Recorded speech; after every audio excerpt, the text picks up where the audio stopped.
I forgot to tie my horse down hard enough. I tell you, it sure is a hot day for all this walking. You bet. Well, if I can be of any help. Yeah, you sure can. You can hand over the mare you got there right now. Well, I don't see how I can do that without an argument.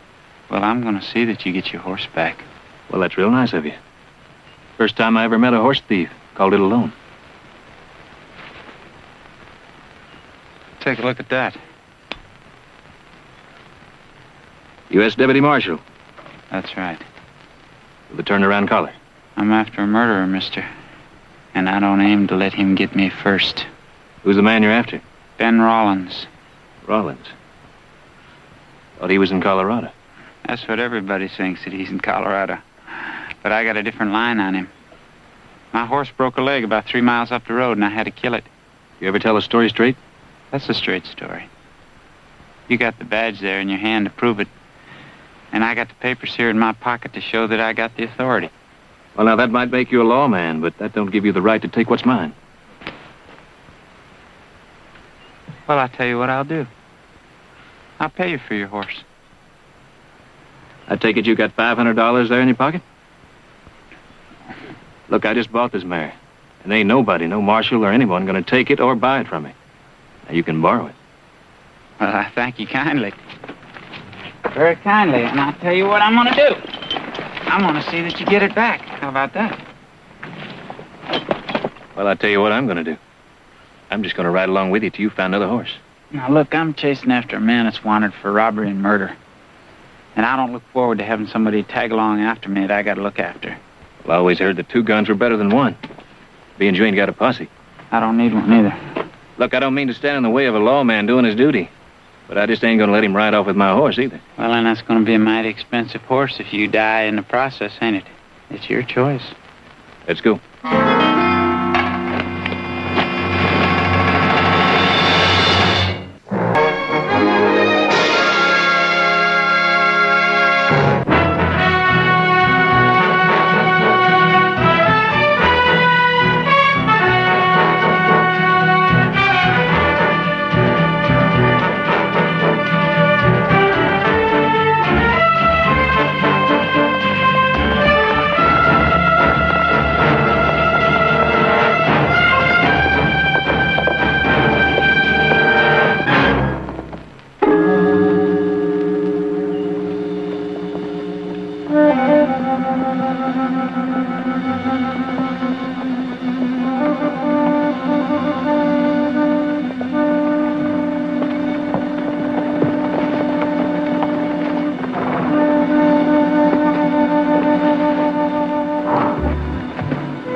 Looks deserted. You sure you got the right information? I paid enough for it.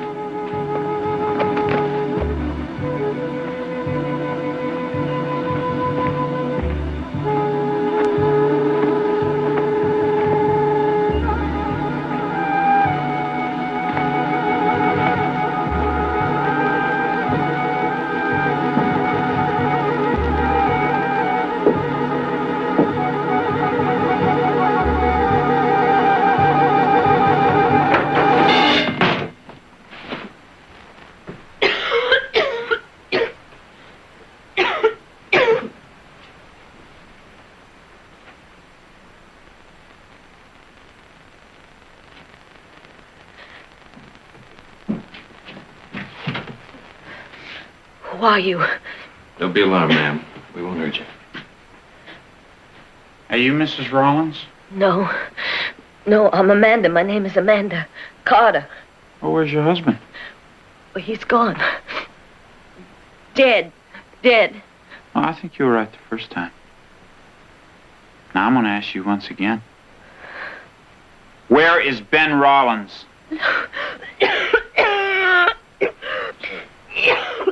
Huh? That's enough. Can't you see she's sick? I'm going to have a look around outside, dear. I hope for your sake I find nothing.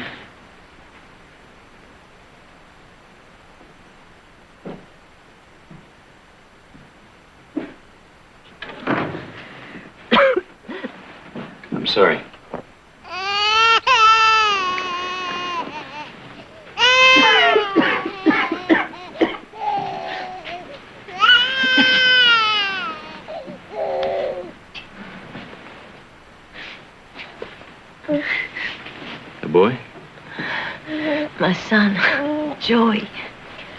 He's a mighty good-looking boy.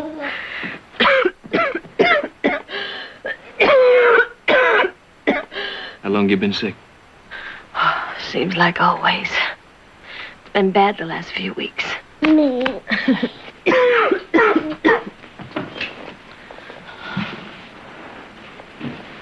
Gonna have to wait, little fella. We got a lady here. Needs some help. Come on now. Lie back here.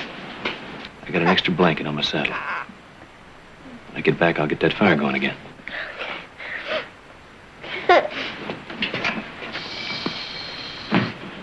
Be right back. Mr. Barkley. He's Barkley. Mr. Barkley, that man's not a preacher. He's a bounty hunter. Name of Weaver.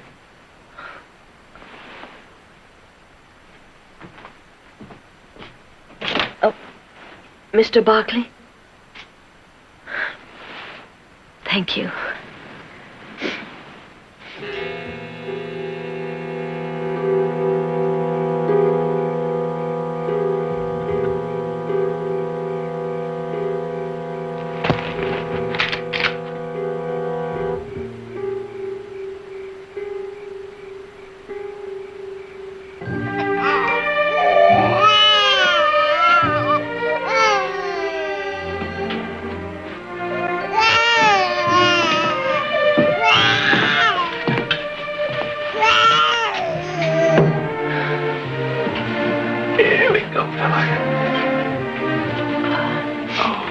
Sorry I couldn't even help you wash or change him.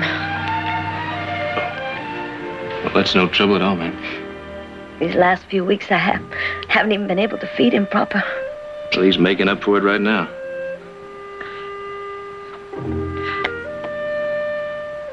You're good at that, handling babies. Well, I lived with a family once for a while that had 12 of them.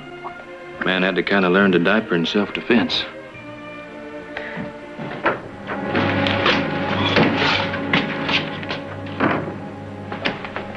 Well, now, Mrs. Rollins, I think that it's time you started talking to us about your husband.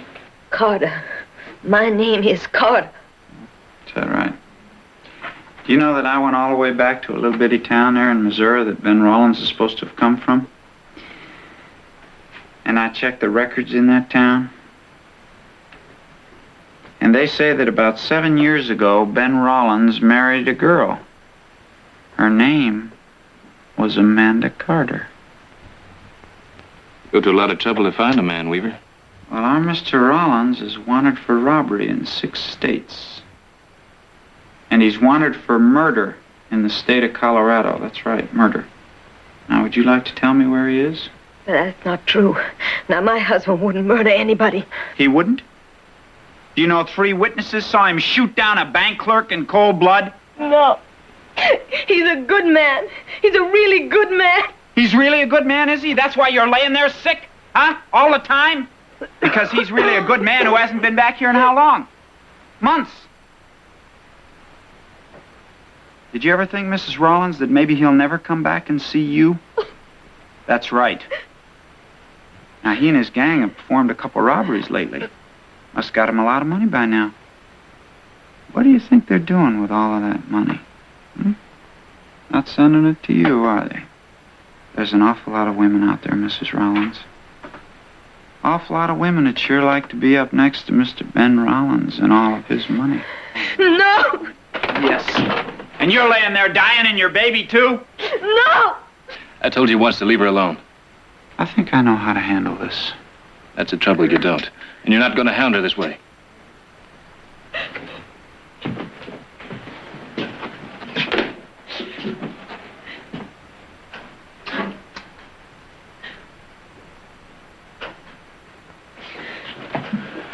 You got no stake in this.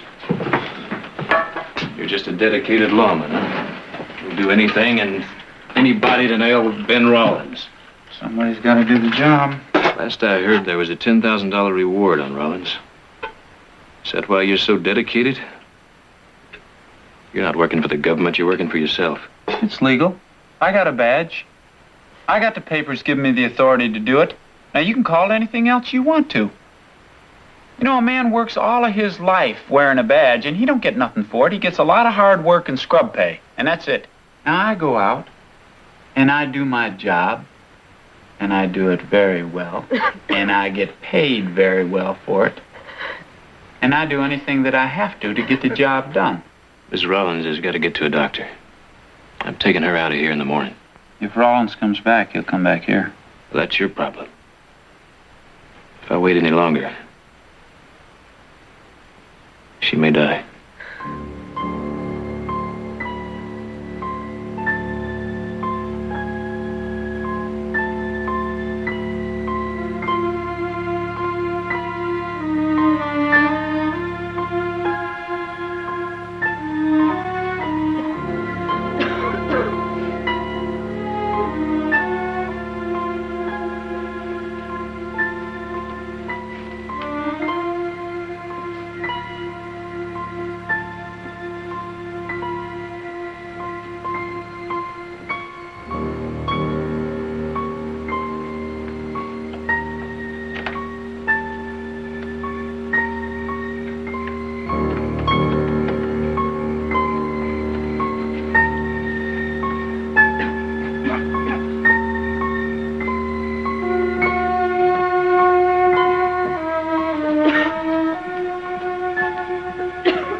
Rollins?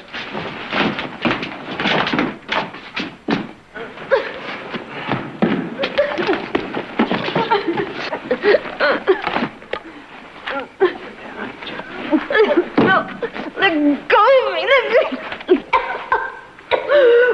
Bring the baby.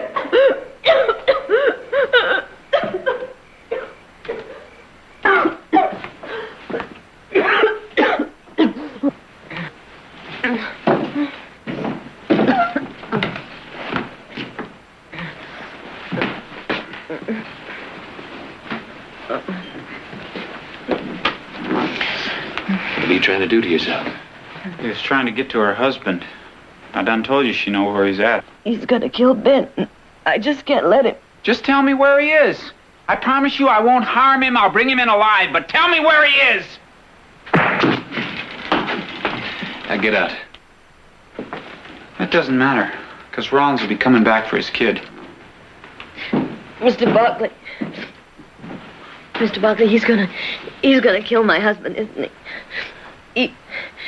He just won't give Ben a chance. Well, the posters say dead or alive. If your husband resists. But he will. He has to. Oh, God. He couldn't stand to be penned in. Just lie back and get some sleep now. Here.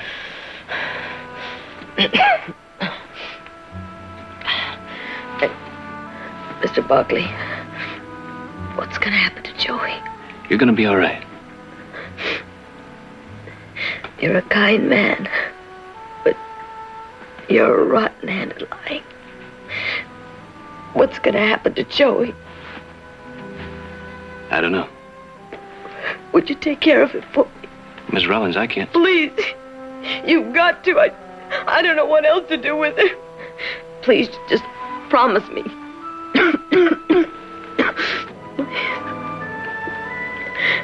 I promise. Thank you.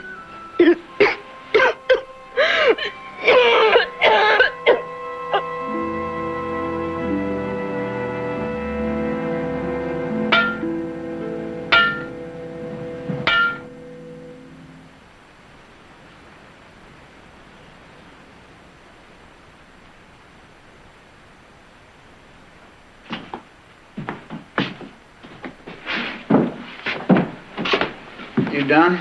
Yep.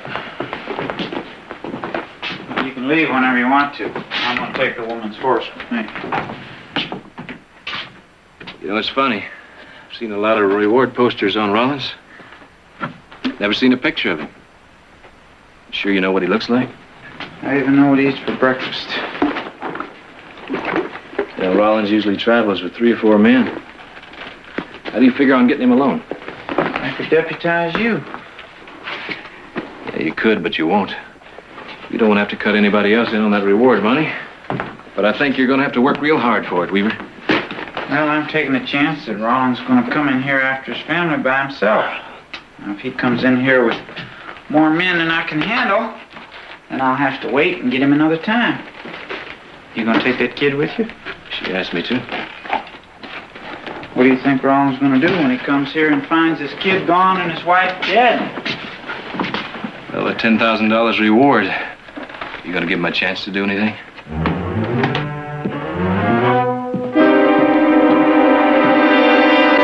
Oh, there's nothing like gin when you feel all done in.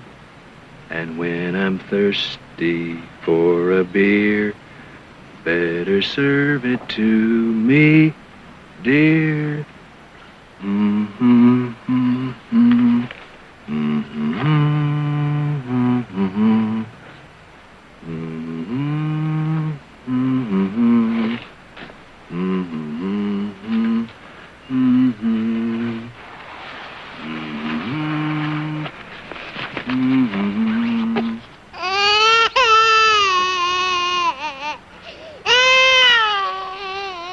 Well, now what's the matter?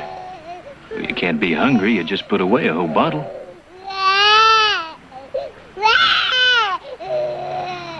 Uh-huh.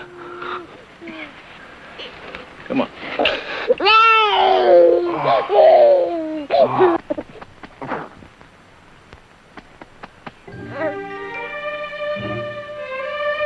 There we go.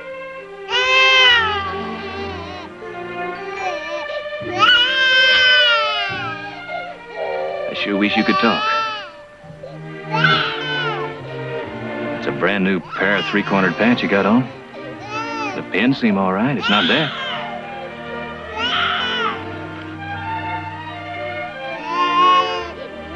Here, Joey. Look here. Look here. Look here. You like that? Huh?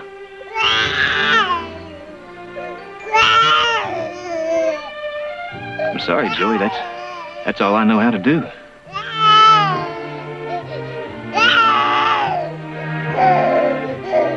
Well, you're teething. You need something to chew on, don't you, boy?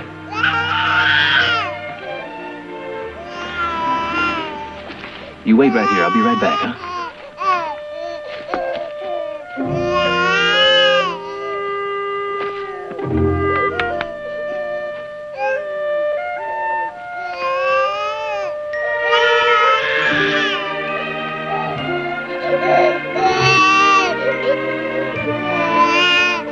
All right, I'm coming.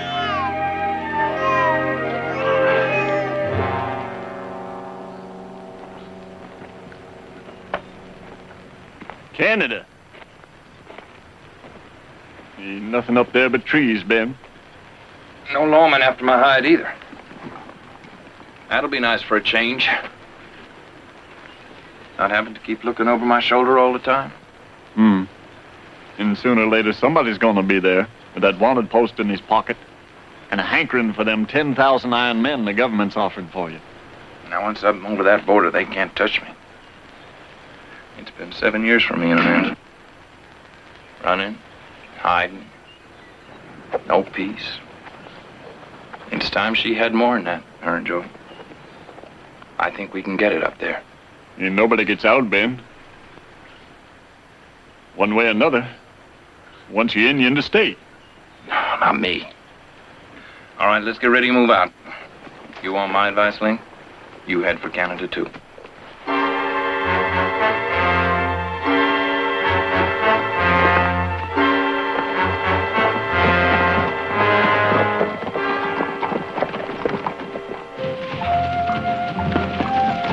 that mare there. Better give them some extra grain, Glenn. They sure earned it.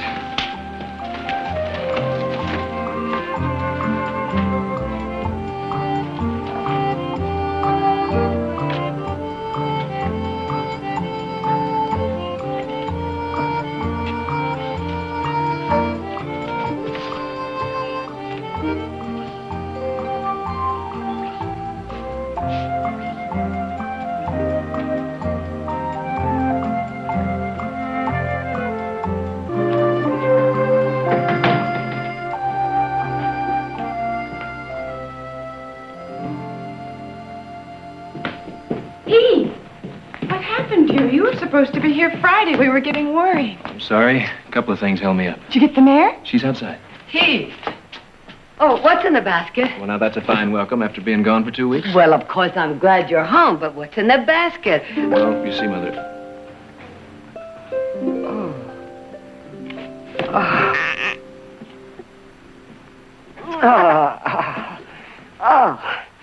Mother, she's beautiful. His name's Joey. What is this? Well, he was crying. Teething, you know. I cut that off my saddle cinch. Oh. Well, I don't suppose a little more dirt will hurt you. Heath, I know you didn't find this baby on a doorstep. Where did you get him? Is Jared here? I'd like to ask him about some legalities. He's in San Francisco. Heath, where did you get this child? He's Ben Rollins' son.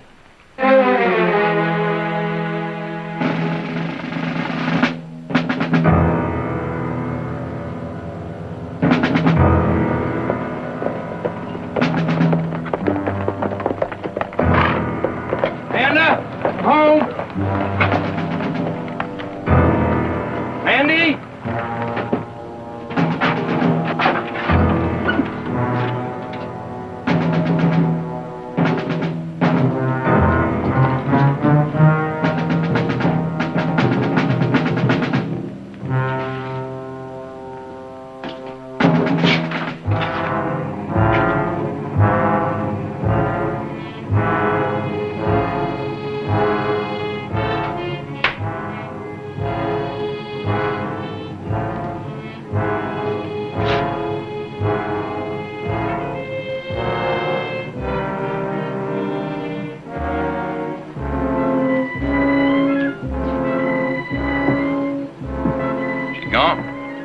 Left. Hey, Ben? Ben, you better come on out here.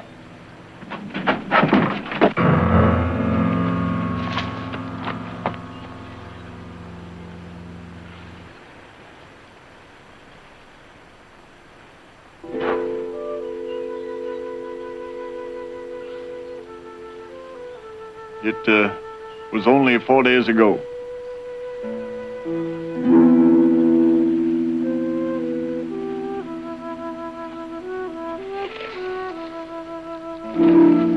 Amanda's name, not Joey's.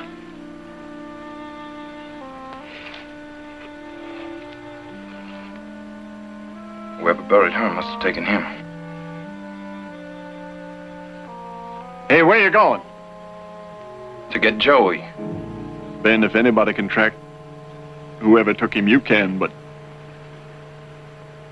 Or maybe be best if you just forgot it right here. Forget it. I don't know how Amanda died. I don't know where my son is or who has him. Just like that, forget it. Ben, look at the name on the marker. Amanda Rollins. Now, they know who she was, Ben. You take off after Joey, you're gonna walk head on right into a trap.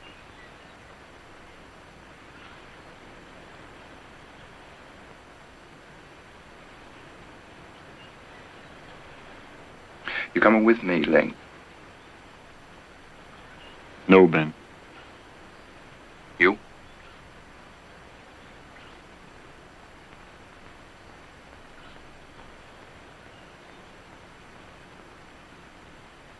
You ever got up to Canada, you look Joey and me up.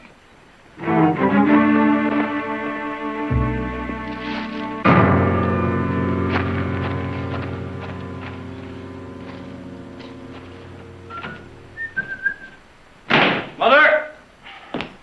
Anybody home?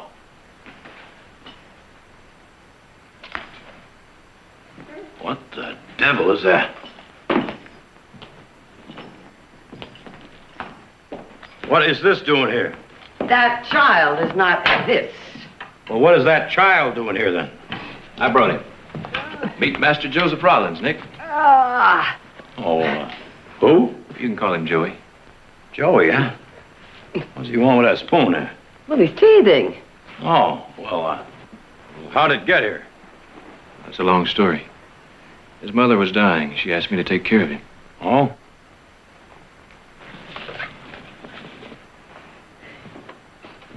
Well, has he got a father?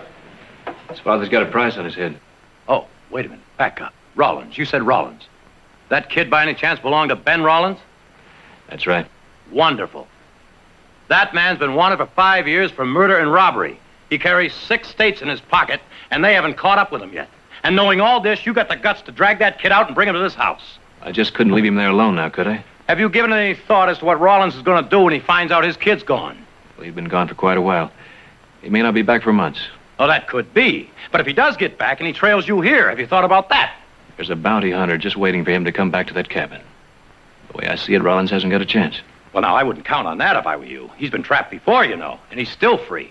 You're both overlooking a most important thing. What happens to the baby? Well, the sooner we get him to an orphanage, the better. Joey's not going to an orphanage. And why not? Because I happen to know what it's like to be an orphan. Not belong anywhere. I want Joey to belong. I want him to have a family with kids to grow up with. Till I find one, he's staying right here. Heath is absolutely right. There will be no more talk about an orphanage. Heath is also right that Joey should be raised with children and other young children. Let's see, the Whitakers now. They've been talking about adopting another baby, and Stanley's, they have some young children that I'll make some visits tomorrow. I'll drive you, Mother. Well, I'll go up and clean up Audra's old room. Make it ready for him. About time someone cleaned that room up anyway. Don't worry, Heath. Joey's going to be all right.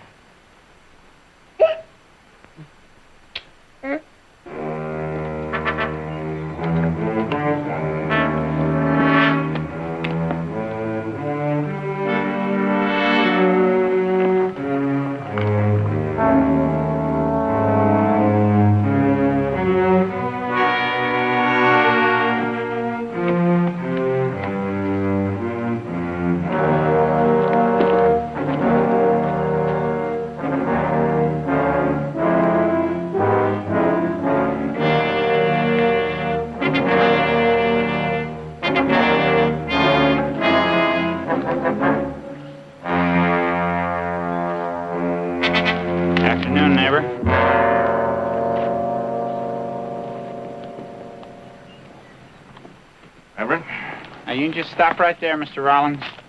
You carrying a badge, Reverend? Or are you working for yourself? A little bit of both, thank you. Now just hold it right there. Now, the government doesn't much care how I bring you in, whether it's setting up in that saddle or laying across it dead. And you? Whatever's easiest for me. And that, I guess, would be with you dead, wouldn't it? Seems to be your choice.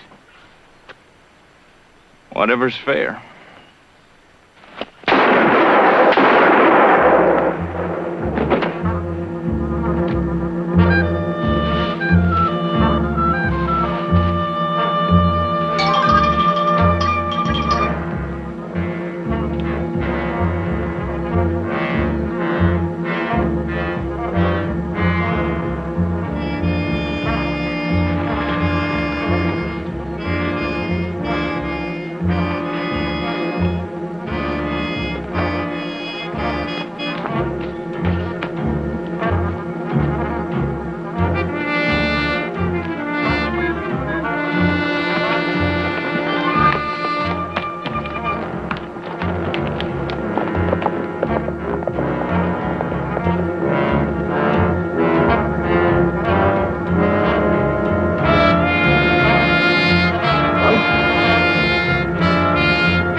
Expecting company. Oh, we're not exactly company today. Tell me, do you and your husband still want to adopt a baby? Well, we were thinking about it. Why? Is this one up for adoption? Oh, not yet. You see, his mother is dead, and we can't find his father. He is beautiful. A boy. Mm-hmm. Well, why can't his father be located? His father's Ben Rollins. Oh. Well, I'm sorry, but it is our busy time, Mrs. Barkley. Putting in crops and all. And my little girl hasn't been feeling very good. I haven't any time for a baby. But you said you wanted to adopt a baby, and Yes. Sometime. Not now? Or not this baby? It doesn't make any difference, does it? I'm sorry. The answer is no, Mrs. Barkley. You done? Yes. You'll be fit to travel in about 2 weeks. I'm moving now. You're not a minister? No, Doctor. As a matter of fact, I'm not. I didn't think so. Preachers don't usually come in here all shut up. Well, I'll save you the trouble of asking. I'm not a preacher. I'm legally deputized to go after Ben Rollins. I finally caught up to him, and he shot me. I don't suppose you'll listen, but I'm required to tell you this anyway. That wound won't kill you if you rest. But if you insist on riding, you'll break the stitches and start bleeding again. And if you lose much more blood, Mr. Weaver, I can't be responsible for you. I'm not asking you to be responsible for me. Local sheriff could help you round up a posse. I don't need a posse. For heaven's sake, man, why not? Why not? There's a $10,000 reward out for Ben Rollins. That's why not. And you can't see splitting it. I've been chasing after that man for over a year, and I don't know how many miles. I finally caught up to him, and he shot me. No, sir, I can't see splitting it. Now, how much do I owe you? $2 is enough. And change that bandage every few hours. If I get the time, Doctor, I will. Well, Miss Barkley, you know how it is. Well, we got 4 of our own, and we sure would like to take a little fella in, but, Why, what's wrong with him? He's healthy. He's cute as a button. Well, you got room. Oh, we could feed him and all, Heath, but, well, he wouldn't be one of ours. Well, he would be if you took him in now. Well, he's so young he doesn't even know who he is yet. well, now somebody would surely find out. We couldn't keep it a secret, and they'd want to know, and... Miss Barkley? I understand. Well, I don't. Thank you, Chester. Not all, Miss Barkley. Come on.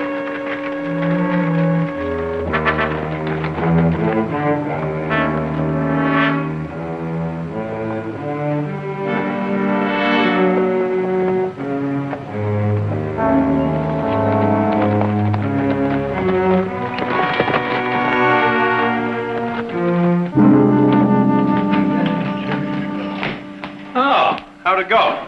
It didn't. 4 families turned him down flat. Why? For the same reasons you talked about yesterday. Trouble. The poor little fellow doesn't even know it yet. Why is he so pink? We've been riding around in the sun all day. Shouldn't you do something about it? You got any suggestions? No, it's just that, well, I thought that maybe somebody should do something about it. Well, don't worry, Nick. We'll take care of him. Come on, Mother. Well, what happens, Heath, if you can't find anyone to take him in? Maybe we'll just keep him, huh? That's exactly what I was thinking.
Hey, fella. Hey, Just keep it down, will you? Huh? Will you keep it down? Trying to get some sleep in there. Well, that's it.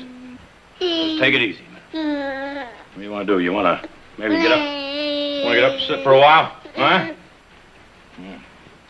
Yeah. Yes. There. Oh, wait a minute now. You're going backwards here. There you go. There. Hey? Wasn't so bad, was it? Huh? Was it worth all that crying, huh? There we go. There. There we are. Huh. See that? It's all better now, isn't it? Hey. Say, Uncle Nick. Can you say, Uncle Nick? Say. Huh? Oh, well. We'll work on it tomorrow, all right? Huh? You'd make a great father, Nick. Oh, well, I heard him crying here, and, well, I thought there was something I could do, and, well, he seems like being held, so, you know. You're doing it very well. You know what? He smiled at me. Babies do that. Oh, no, he smiled right at me. I think he likes his Uncle Nick. Yeah, I believe he does. Huh? Well, that's about it, I guess. You sure we got enough baby food, Nick? You kidding? There's enough here to last him till he's 12 years old. Baby food, Don't tell me you haven't got rid of that Rollins kid yet. What's your interest, Jameson? Oh, word's out. I heard you were all over the whole valley trying to palm that kid off on folks. I didn't ask what you'd heard. I asked what's your interest. Well, everybody knows about him. We don't want him here. Well, now, ain't you the interested citizen, Jameson? If you knew anything about that kid, you'd know he's only 9 months old. Now, what do you expect from him? To go to the nearest bank and stick it up with his rattle? Nah, trouble breeds trouble. You know a boy follows after his father. Joey doesn't even know his father. It's in the blood. If that's true, then you should be a blacksmith like your father. We let him live here, he'll wind up robbing this town blind someday. Well, now, what do you suggest we do? Shoot him like a dog because he might have rabies? That might not be a bad idea with a little mongrel. Nick. What? Well, I was going to do that. Well, we just chalked that one up for little Joey then. All right, for that, I'll buy you a beer. You're on.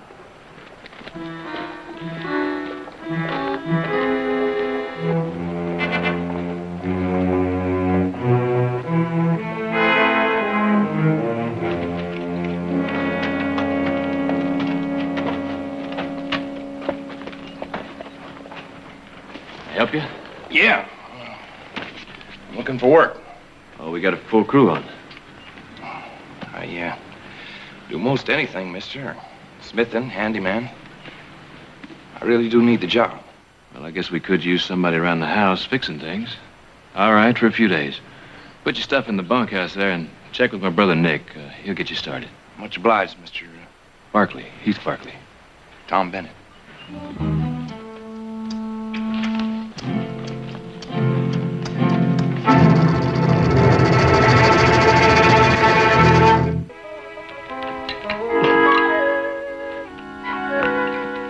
Here.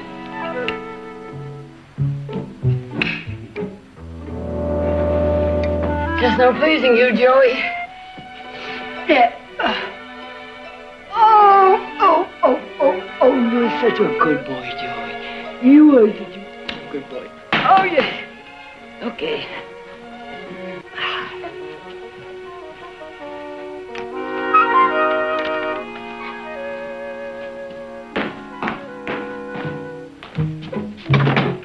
Oh, Mr. Bennett, come in.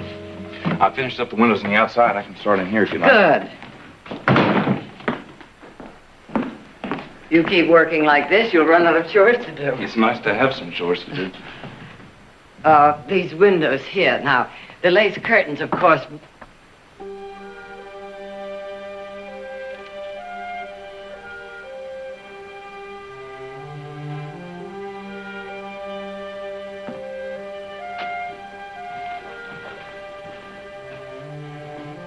Mr. Bennett? I'm sorry, ma'am. I have a baby in the house, I see. For a while. Mm-hmm. Oh, you can start over there if you prefer. Yes, ma'am.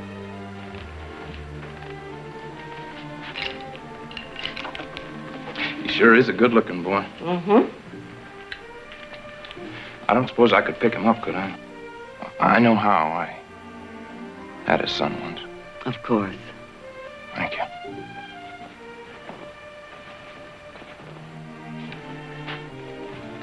Hi there. Hello. What's his name? Joey. Hello, Joey. Is he a good boy? Oh, he cries a little. He's teething, but he isn't any trouble. Oh, Bennett, when you're through here, Richardson would like some help in the barn. Yes, sir. Hey, Joey. Oh, baby.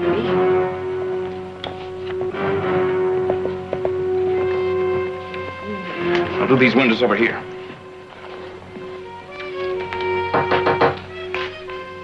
I get it.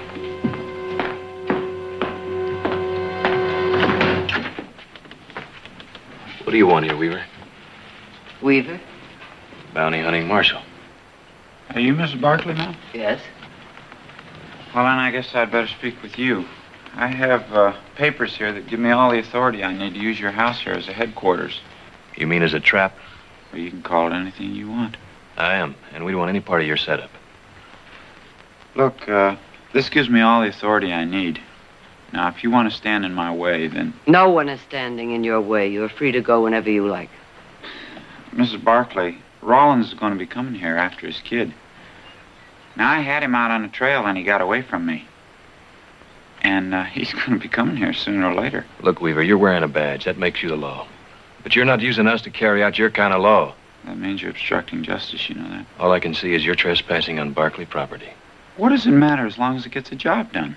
Get the job done someplace else and as quickly as possible. Now get going, Weaver.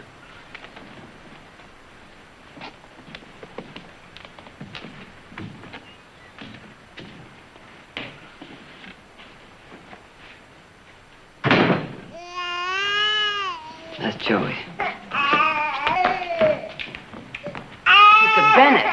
I don't mean to hurt you, ma'am. I just want my son. I stand corrected. Mr. Rollins. Who brought Joey here? I did. What happened to my wife? I found your wife very sick, Mr. Rollins. Before she died, she asked me to take care of Joey. Heath did all he could for her. I suppose I should thank you. We aren't condoning what you did. But Joey shouldn't have to suffer for it, as your wife did. He won't. There was a bounty hunter just here, looking for you. I saw him. Easy. Rollins, taking that baby's just going to slow you up. Mr. Rollins, think of Joey. What can you offer him? What kind of a life can you give him? What do you offer him, Mrs. Barkley? Well, we hope to find him a good home with children. Young children. If that's not possible, we'll keep him. I want him. All right, suppose you get away. How is Joey going to grow up? Just like any other boy. He's my son. You don't even have one. You don't know. I do. I have 3 sons and a daughter. Then you know why I'm doing this. Because I care for the boy. Mrs. Barkley, would you wrap him up in a blanket, please?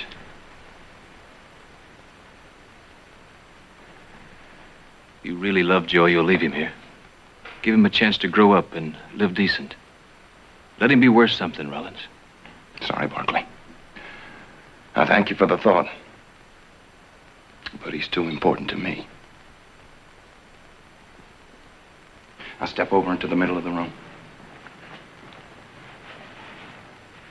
Mrs. Barkley, I'll take Joey now.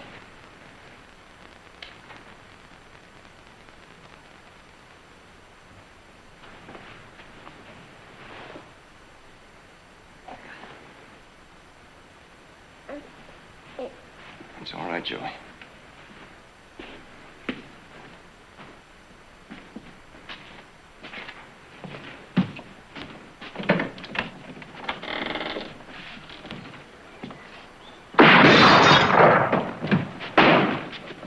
Far enough.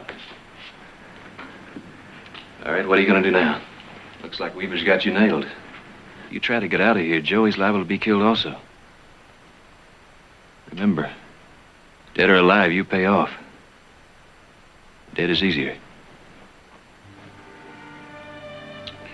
It's funny. He said the same thing to me a little while ago.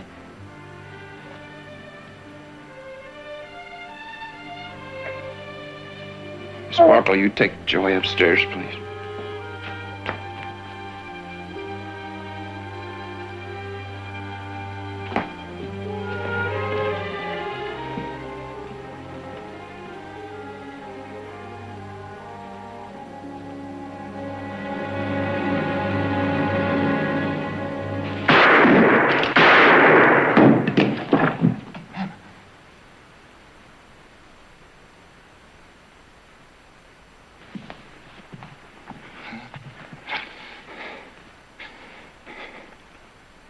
Always heard you were a crack shot. You missed me clean. I put my bullet just where I wanted it to go. Barkley, you made a promise to my wife that you'd look after Joey. I want you to see that he ends up in a good home and gets all the right things. I will. And the reward? You collect it and use it for Joey. It's the only thing I'll ever be able to give him. I'll see to it. It's not enough.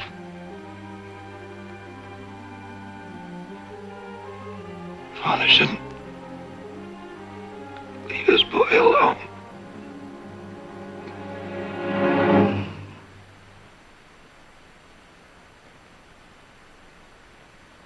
Rollins is dead. Isn't that what you wanted? And what about the reward? I chased after the man for a whole year. I even got shot up. I figure I should get something. Mr. Weaver, I don't doubt that sooner or later you're going to get exactly what you deserve.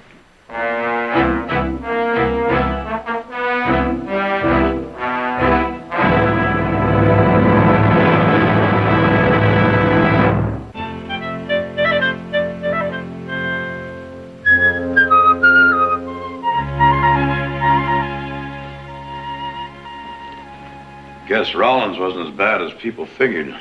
Certainly not about Joey. He actually forced you to shoot him, to kill him? Weaver was quite upset about the reward money going to Joey. But even he admitted it was legal. I got it.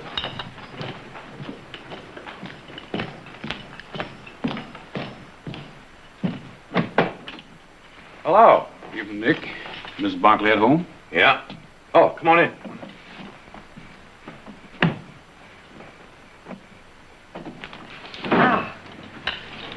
Lydia, Jim, how nice to see you. We came by to see about the boy. What about him? Well, we talked things over, me and the missus, and we decided that we wanted the boy. At least, with our four, he'd have some children to play with. Well, I think that can be arranged. You know you have some reward money coming. I don't understand, Nick. Well, Joey's father's dead, and, the reward money goes for the care of the baby. Well, now.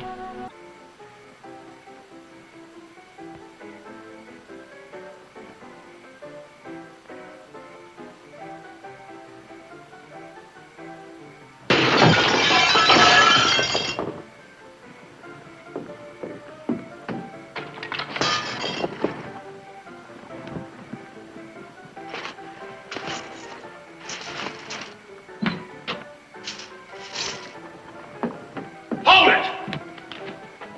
Hold it there! I said hold it!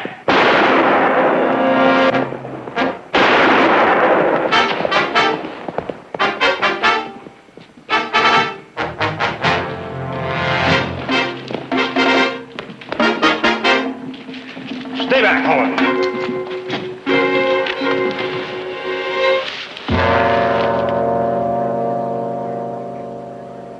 It's a woman. nicked. Do you know her, Sheriff? Nope. But I think I got a flyer on her. Unless I'm wrong, she's a petty thief named Nellie Handley.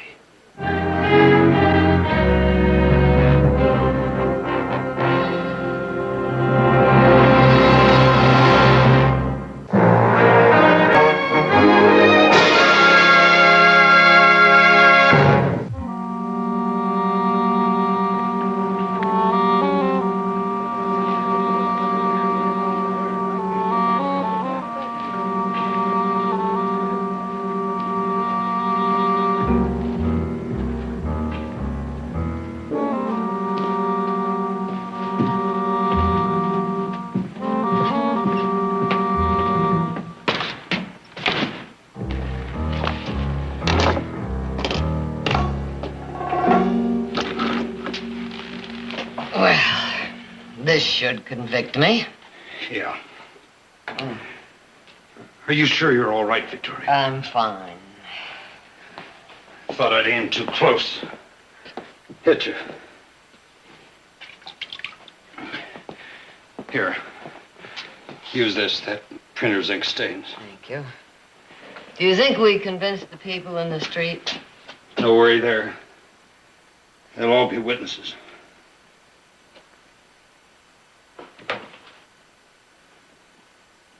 What's wrong, Dan? Victoria, I can't let you go through with it. But everything's arranged. My family thinks I'm visiting relatives in Sacramento. That's where you should be. Not on your way to the state prison. If your family did know about this, they'd be down here like a shot. They'd never let you go. That's just why they're not going to know. Nobody's going to know, just the two of us. You realize what a place like that's going to be? Especially for a woman like you. Used to a big house, beautiful things. I know it's not going to be any picnic. I know it's a pest hole. The men's section is a pest hole. The women's compound is... Well, I've heard that Chinatown slave girls live better. You'll be sharing a space with prostitutes, murderers, even lunatics, Victoria. But Dan, to get those things changed, the Prison Reform Board is going to need a first-hand report. But you... Dan, please don't try to stop me. I've been thinking about this ever since the day Maud Elliott got out of that prison. I know Maud means a lot to your family, Victoria. But you don't owe her your life. And it could come to that in the state prison. Believe me. A few years ago, Dan, Audra and I were on our way to Benicia. Suddenly, we both came down with diphtheria. They quarantined us right there in the stagecoach, and nobody would come near us, except a young girl by the name of Maud Elliott. She brought food and medicine, and she nursed us both until we were completely well. So you see, I do owe her my life.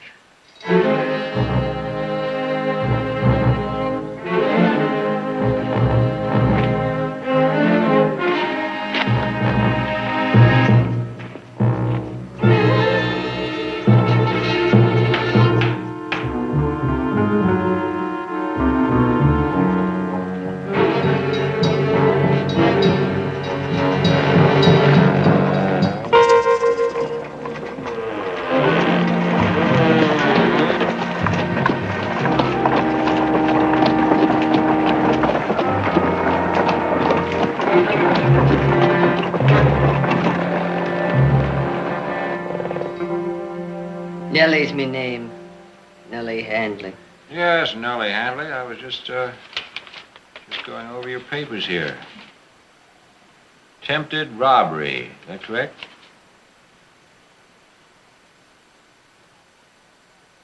Speak when you're spoken to. Aye. You will address me as Warden Garrick. Now, according to the report here, you've only been in America 2 weeks. Is that right? Me home is in Dublin. Warden. Dublin. And were you a thief there, too? Thief indeed. 'Twas in the service I was in a fine house. Lord Burley himself. Personal maid to his lady, I was. Liar. Says here you were a pickpocket in the Dublin flea market. 2 convictions. Well, no, I've had me share of bad luck, I'll admit to that. Bad luck, eh, Nellie? I'd say more like bad blood. You know, Nellie, when I was practicing law, I used to see hundreds of people like you. Different faces, different crimes, but all born rotten. Let's just get one thing clear. You can't fool me. And I warn you, I deal severely with anybody that tries. So, if we have any Irish rebellion here, you'll wish you were dead. Now, come on. Keep moving now.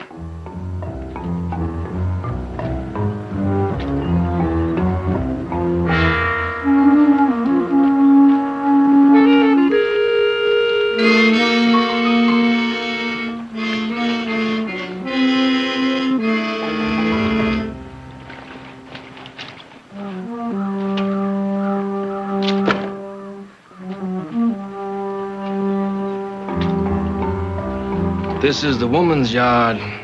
Men's compound's at the other side. Don't let that bother you. Only men you'll see here is us guards. Move.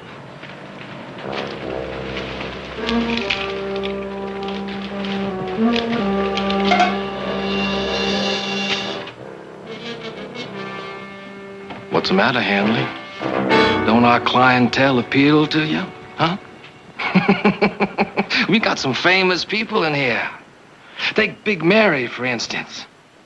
Her and her 2 sons was road agents. Held up over 100 coaches before they got caught. Why be she chained? She's an incorrigible. She's been that way since the 2 boys was hung. That's a prisoner that can't be handled. Go on.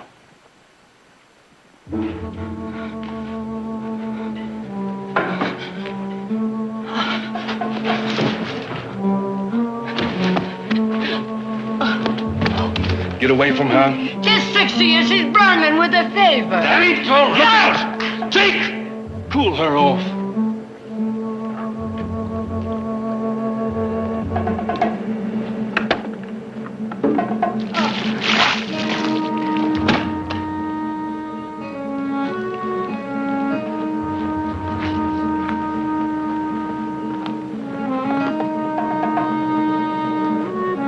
Get up. You hear? You hear me? Quit faking! There's a doctor she needs, not kicking. You shut up! Put her in a cell.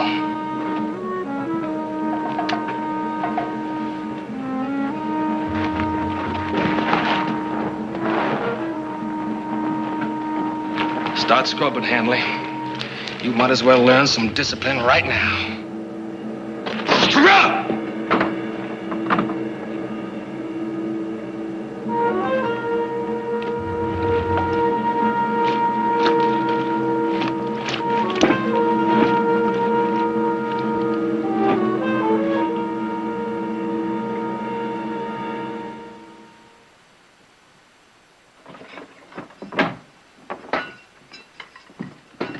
New roommate for you, Kay.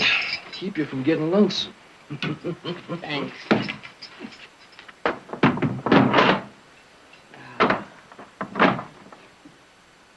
Tis an ugly sound.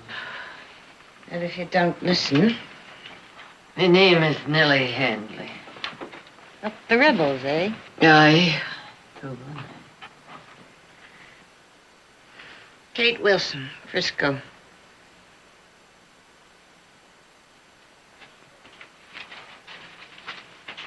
Oh. Thought the Irish was used to wash tubs. talk travels quick here. What you in for? The Evans jewelry. Here? Unless the warden sees fit to make it less. Garrett gets paid for the prison. It'll be more, not less. Be that legal? Maybe not outside, but Garrick's the only law here. We already added at least a month today. Today? Buttoning over Mealy like that? Girl what fainted. Ah, yes. Did the doctor see it to her? Doctor won't be here for 2 weeks. Comes just once a month. But the stitcher could be. Yeah. It's one way of getting out. Poor lad. Now, is there nothing we could do for her? Do? Ain't you made enough trouble? You already got Clute down on you. Down on me? For trying to help a poor sick lass? Listen, in here, nobody helps nobody, living or dying. I don't want no link with you, understand? Just stay to your own side of the coop. I got enough troubles.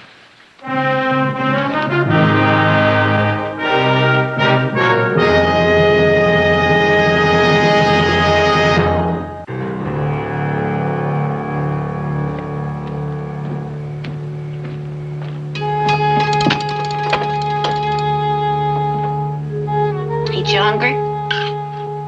Aching bones and moldy beans.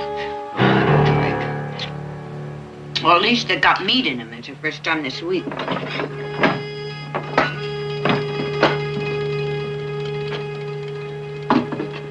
Garrick wants to see you, Kate. I ain't finished eating. Now, what kind of attitude is that for a gal with a fine gentleman hankering after her? Ah, gentlemen. Well, what else would you call a man who practiced at the bar? Only bar he ever practiced in was a saloon. Did he ever tell you the story about his being a lawyer? The closest he got to it was selling them legal books. Well, how about that high society gal he met last time he was in Frisco, huh? She believes him. That Francine something or other? I've seen her mincing around today with a parasol. Think it was hot out. Well, that's 'cause she's a lady, Kate. Ladies always carry parasols. Look who's talking about ladies. You know, her family is real big in politics. Now, if Garrick was to marry her, more than likely they'd pull some strings and get him in the legislature like he's always saying he wants. And then I might get to be warden, Kate. Takes a fox to be warden. Pig's too dumb.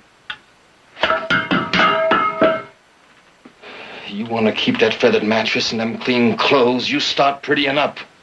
I'm giving you 5 minutes.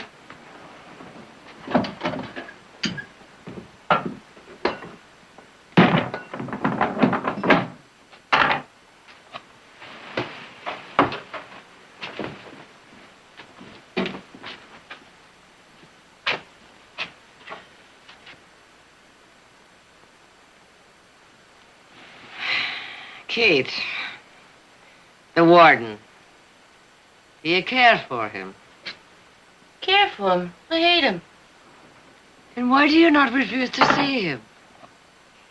You seen Mealy, ain't you? When she come here, she was pretty as paint. Now she's sick all over, maybe dying.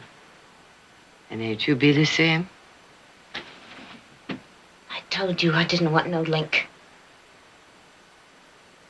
I'm in here for 5 years. The only way to live through it is to not make trouble about anything.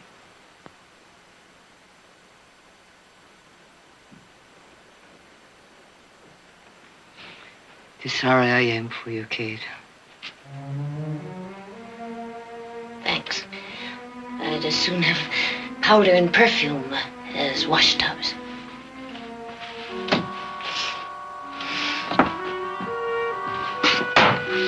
Clute, I'm ready.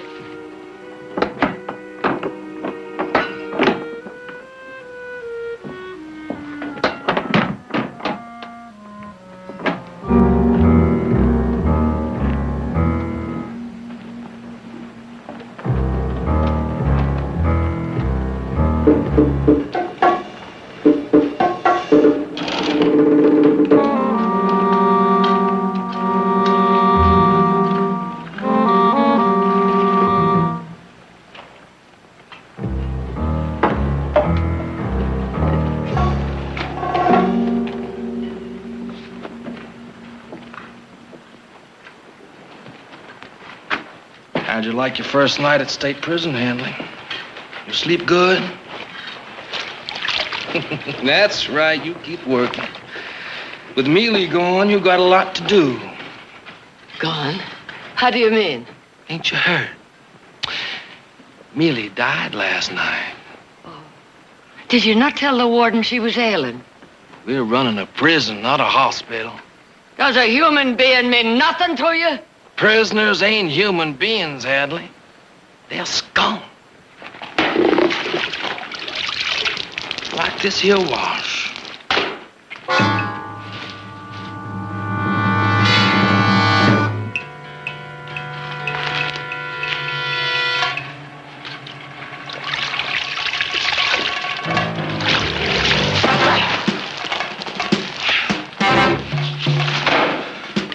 I'll break you for that, Handley. I'll break you. Hey! Bring them shackles! Put them on her.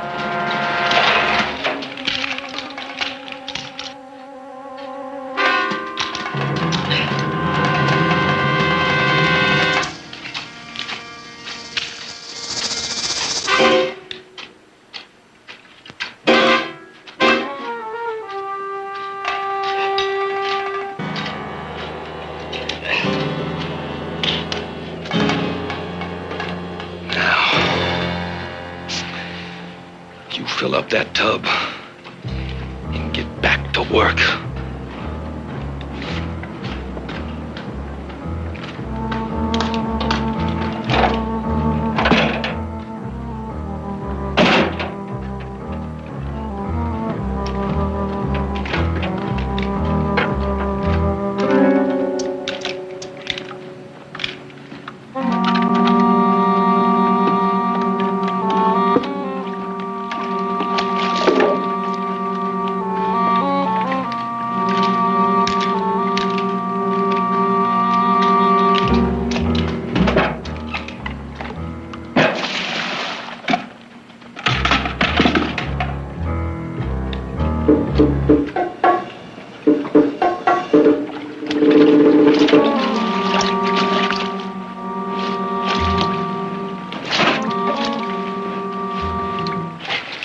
Told you not to make no trouble.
For the warden's office, Kate? Wait a minute. I'll carry you. I'd rather walk. She's been coughing like that ever since last night. Looks to me like she's got a fever. Yep. Sure does. You really are a pig, Clute. A real pig. So are you.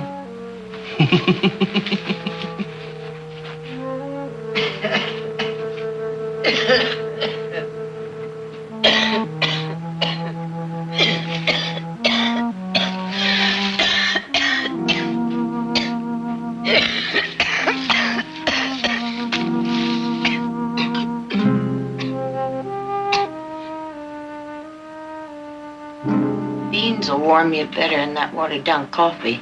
Oh, no. No, me throat. Oh, me throat's as raw as a March wind. Oh.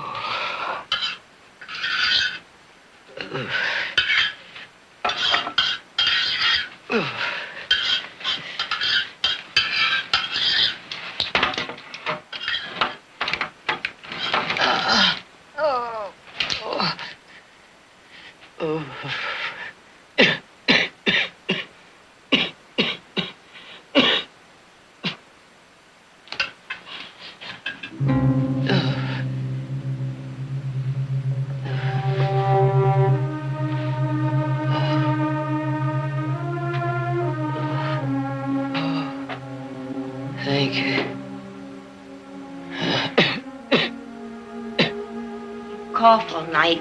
Neither one of us will get no sleep.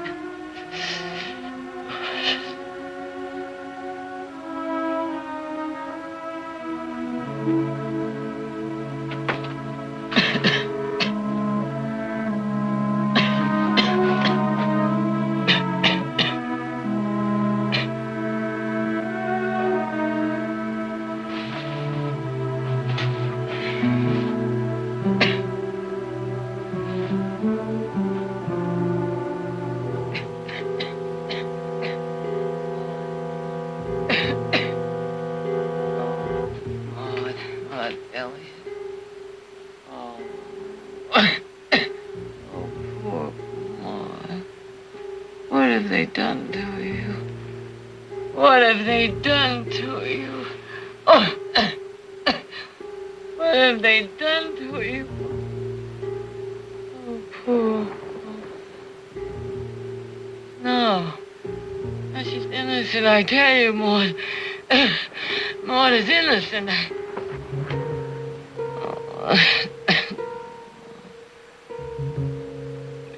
Come home, Maud. Come home with us. Oh, Jared again. Oh, Maud! Maud, it's so good to see you We again. missed you. Oh, Maud, you're going to stay with us until you're completely well and strong. You're not to think of going back to the millinery store until you are...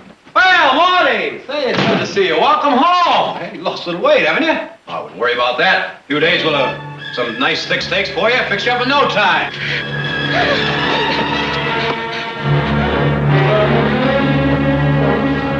It's all right, Maud. It's all right. Now, there's nothing to be afraid of. Come on, you come with me. Come on. Right over here and sit down. Just relax.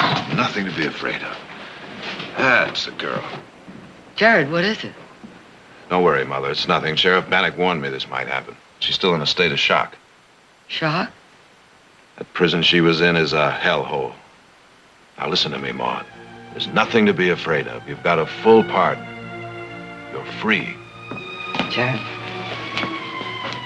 Maud. Now, listen. You have been proven innocent of that killing. You never have to go back to that prison again. Not ever. Do you understand? Audrey, will you take her upstairs?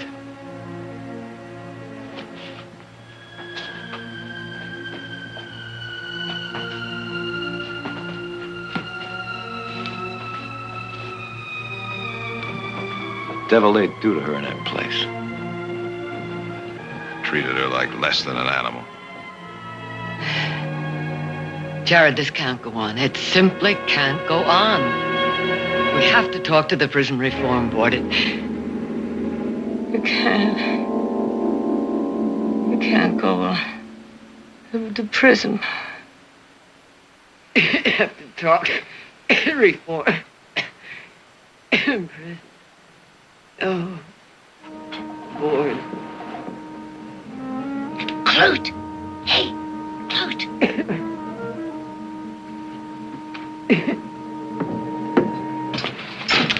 What's going on? I gotta see Garrett right away. It's important.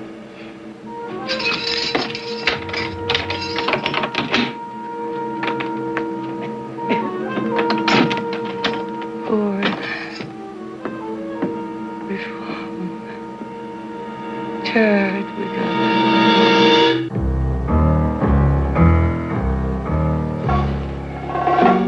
And she's no more Irish than I am. She talks just like us. Better even. Like she's somebody. A lady, maybe. Well, if she's not Irish, then her name probably isn't Nellie Handley. If her name isn't Nellie Handley, what is it? No trouble getting that answer out of her, Ward. We just beat it out of her.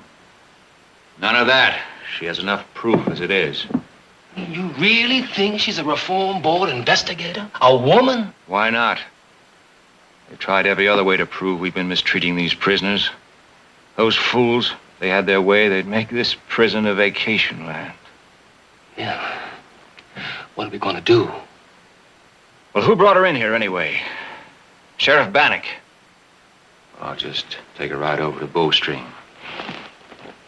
Have a talk with him. Warden, about that porcelain bathtub. What? Says I won't have to wash in the trough no more with the others. You said I could have it next time I got some important information. Sure, Kate, sure, it's yours. Come on, Kate.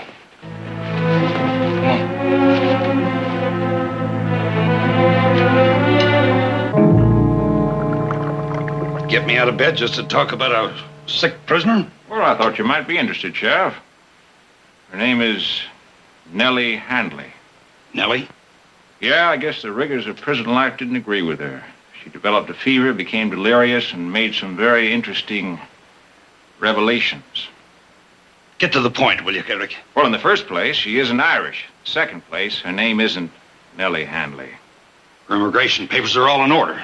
I got a copy right here. Well, that won't be necessary, Sheriff. I just happened to bring my copy along. It says here that she's from Dublin, and she supposedly arrived in San Francisco a week before her arrest, supposedly, on a brig called the Gull. What do you mean, supposedly? Well, I stopped off the newspaper office before I came over here, Sheriff. Thought I'd look over the files. You've been waking up a lot of people tonight, haven't you, Garrick? You must be trying to cover something. I'd say it was the other way around, wouldn't you, Sheriff? In any case, the Gull's casualty lists were quite explicit. Here's a copy of it. Nellie Handley died of smallpox before the ship docked in San Francisco. Now, look, Garrick, I don't know what you're up to, but whoever that woman is, I saw her rob a pawn shop, and I've got eyewitnesses to prove it. I'm not questioning your arrest, Sheriff. I think you managed that very cleverly. What I am interested in is who is Nellie Handley and what is her connection with Maud Elliott?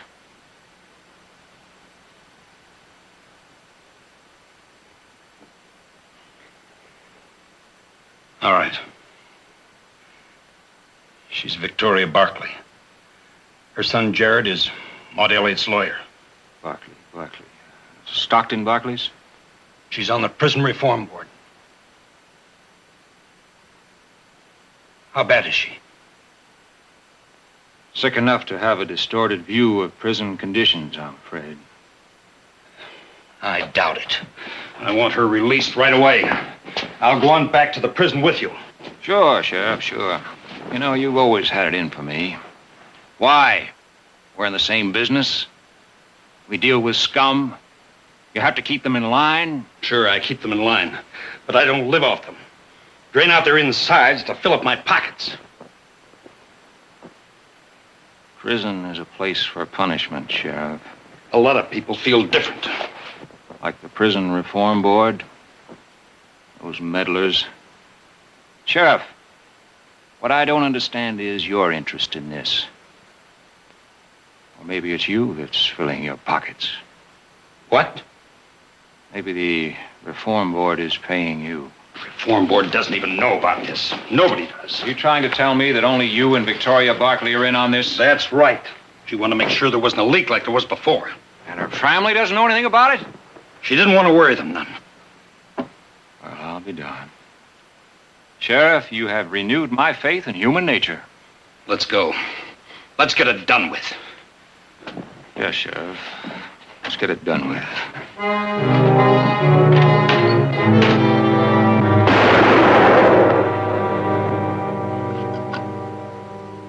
You sure Bannock is the only one that knew about Handley? I'm sure. There's no chance you only wounded him. Told you he's dead. Take that coat over to Kate and have her clean it. By the way, how is Handley? Is she better or worse? Well, Kate says her fever's going down. Oh, that's unfortunate. Afraid we're going to have to arrange a little accident for her. Preferably at the hands of one of the prisoners. Well, I don't know. Them Barkleys is mighty important people. If something should go wrong and they found out. You know, Clute, with luck, in 6 months, I'll be in the state legislature.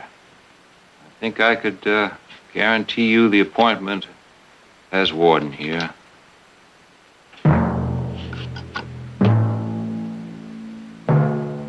This time tomorrow, Nellie Handley will be dead again.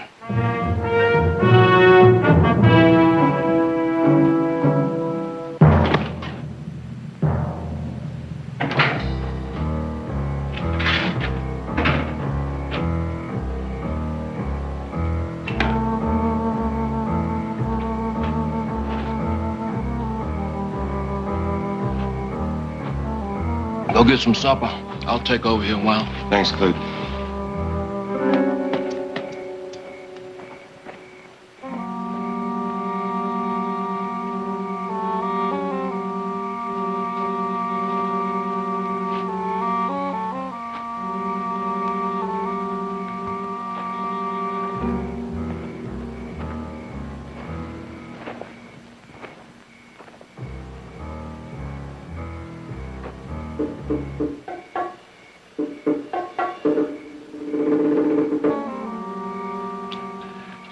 Like a little wild turkey, Mary?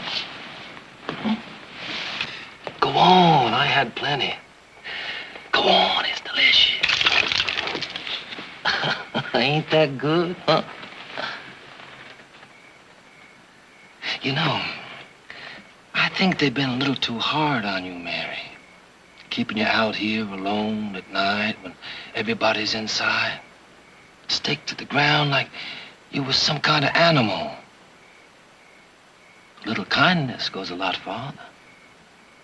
Like we do you a good turn, you do us one. Ain't that how it works, huh? I think so. I think, for example, if I promised you them chains would come off for you, and you'd be out of this here prison in 6 months, you might do me a favor. I want you to do something for me, Mary. Nothing you ain't done before. I want you to kill somebody. One of your prison mates. You say no, you'll rot here another 10 years. Staked just like you are now. You'll never see the other side of that fence except in your coffin.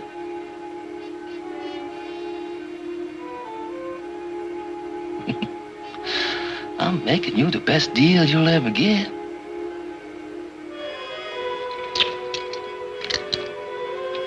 You think about it.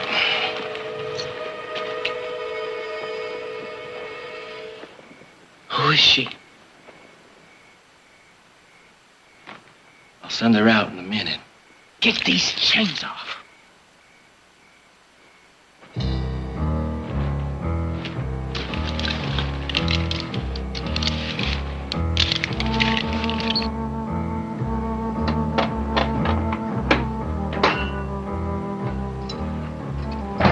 Get dressed. The warden wants to see you. What for? You just get dressed, Miss Nellie Handley.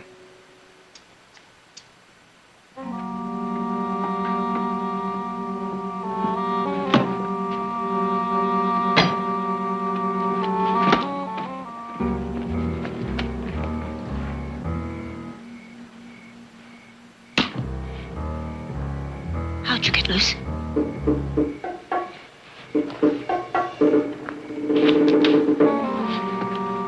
They ain't gonna like it. They find out you busted free. What is it, Mary? I ain't done you no harm. I'm doing somebody a favor. You ought to know about favors. Open up! Open up, please, somebody!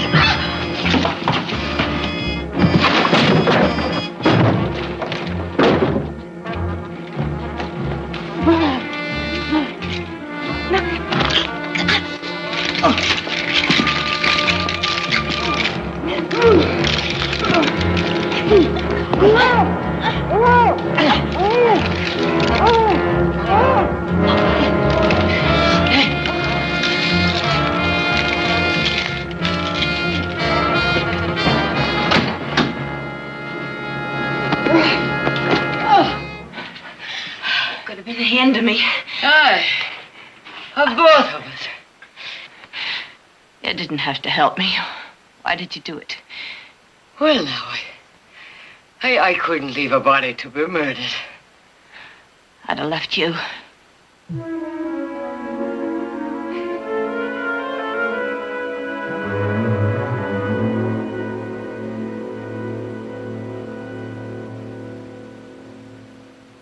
Nellie, I've got something to tell you. When you hear it, you're going to wish you hadn't helped me today. Oh, Kate, you owe me nothing.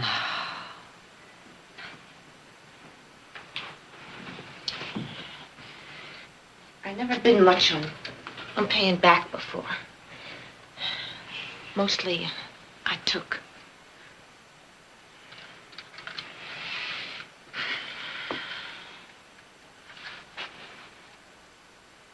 You know why I'm in here? I worked for a crimp on the Barbary Coast. A crimp? That's a saloon where they Shanghai sailors. And before that, I was a shill for a traveling gambler. And before that, I started everything early. Kate, what is it you're trying to tell me? The other night, during your fever, you did a lot of talking. And I found out you ain't Irish. You got something to do with the Prison Reform Board. I don't know what, but that's why you're in here, not because of no crime. Well, sharing the same cell, you couldn't help hearing. Don't you understand? Do you know why I have perfume and fancy pillows? Oh, Nellie. I ratted on you. Clute and the warden know all about you. So that's why Big Mary was loosed. Oh, I didn't think that was an accident. Of course it wasn't. No more than Sheriff Bannock's getting shot last night. Shot? Are you sure? Warden got the news this morning, just after he got back. You shouldn't have told them. The sheriff was trying to help you, all of you. We were all trying to help. Well, they ain't worth it, Nellie. Maybe not. But I need you to help me get out of here. Will you do it?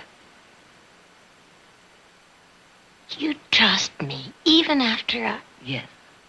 Yes, I do. Yeah, Nellie. I'll help you. Good. Now, my name is Victoria Barkley.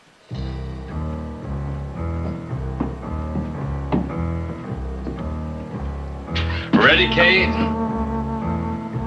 Hey.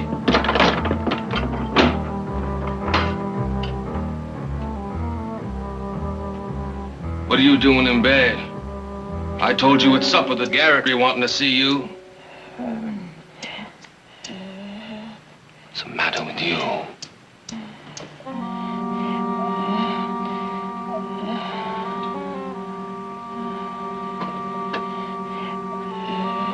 You sick?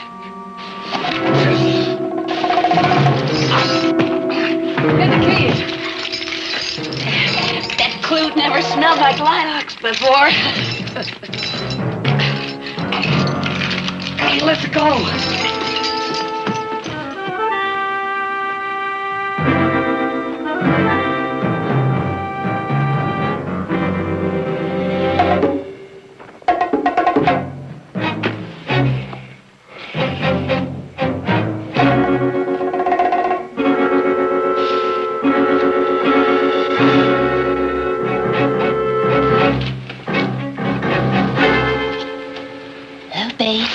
Kate, what are you doing? Just thought I'd keep you a little company.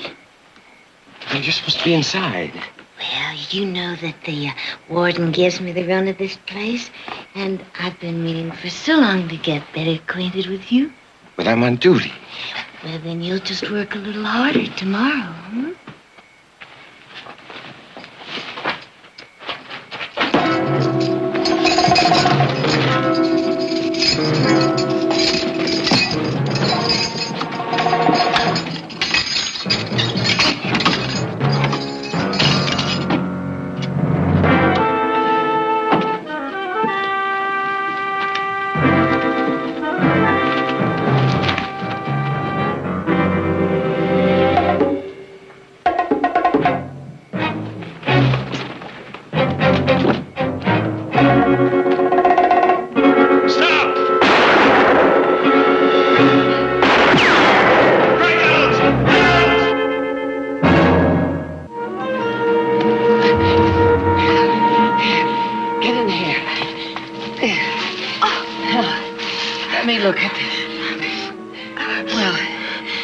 not too bleeding, but I think it just nicked her.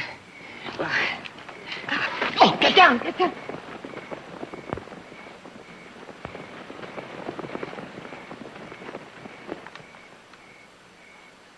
You wait here.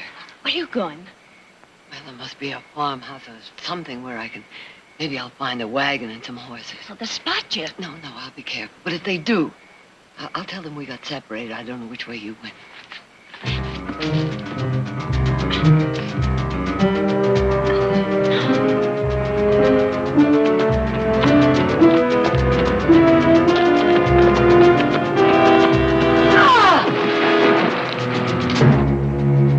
You didn't really think you'd get away, did you, Hanley?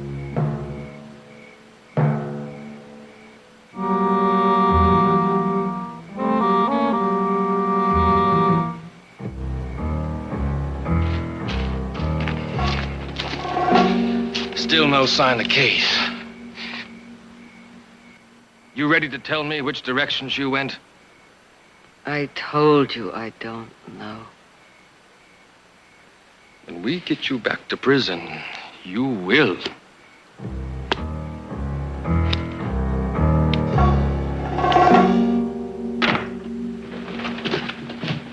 Jared, I'm glad you're home. I was so lonesome I was beginning to talk to myself. Oh, that's the first sign, you know. Everyone deserted me. Did Mother go with Nick and Heath to the cattle auction? No, she went up to Sacramento to visit Aunt Ruth. Well, why don't you go with her? Too much tea and cake.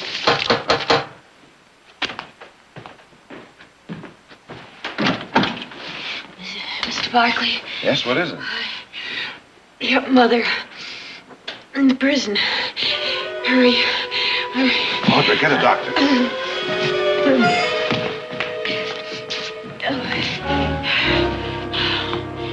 But Kate Wilson is a notorious liar, as her record of convictions will show. She escaped 4 nights ago, alone. We've been looking for her ever since. Well, you can stop looking for her. She's under the protective custody of the Reform Board, pending investigation of this prison. Here's the court order. Well, very formidable, Mr. Barkley. My congratulations. This preposterous story. Now you get this clear. Kate traveled miles with a bullet in her leg and gave herself up to tell me this preposterous story. Now, are you going to take me to the women's section or not?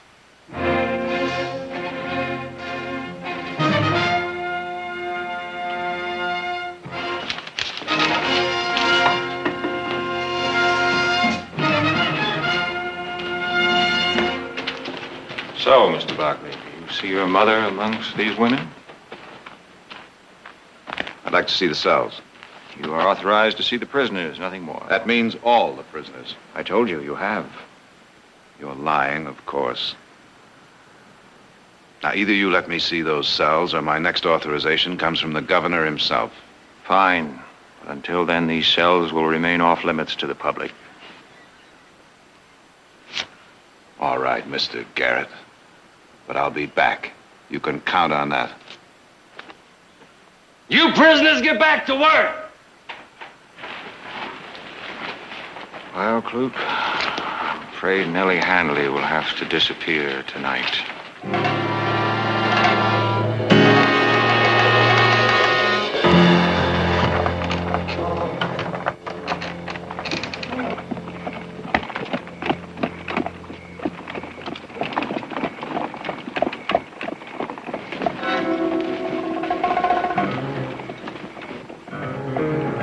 Hold it, Barkley.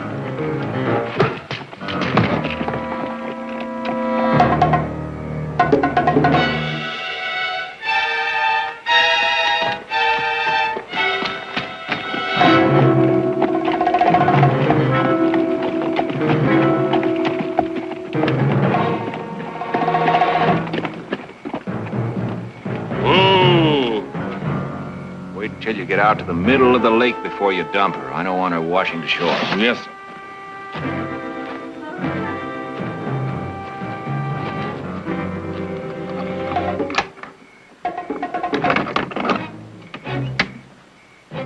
No!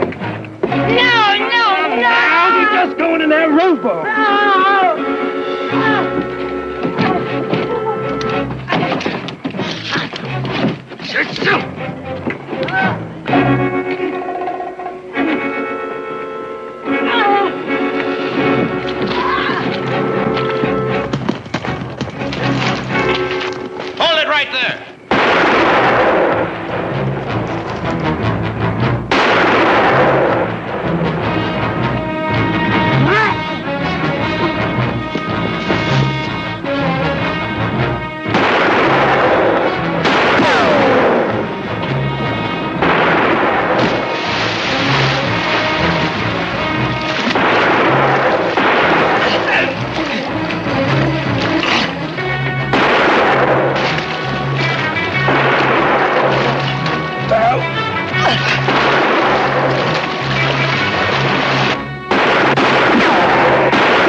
I'll take that, Kate. Kate, oh, you so much. How can we ever thank you? It's me what owes, just for being here. Sure wish I didn't have to leave. Oh, Kate, you'll be going back to the same prison, but it won't be the same way. The Prison Reform Board has appointed a new warden and replaced all the guards. Ain't like being free, though. Don't you worry, Kate. You'll be free. You just remember that parole system I told you about that's being set up right now. Yours is going to be one of the first hearings. You think all them important men are going to listen to me? Well, the Reform Board listened to you, didn't they?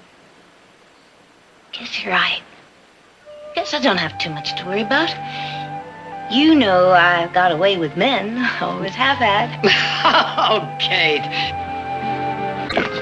But not half as brilliant as my idea of sending you through law school so we could save all legal fees. Whoa! Well, I don't remember hearing anything about a detour. I wanted to make Brazzo by sundown, spend the night there. Well, what's that down there? Oh, well, that's a little town called Mineral Springs. I've never been through there before. Well, what have we got to lose? All right. Maybe spending a night in a strange town will help break the monotony of the trip back to Stockton. Giddy up.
Well, at least we'll get a nice, quiet night's sleep.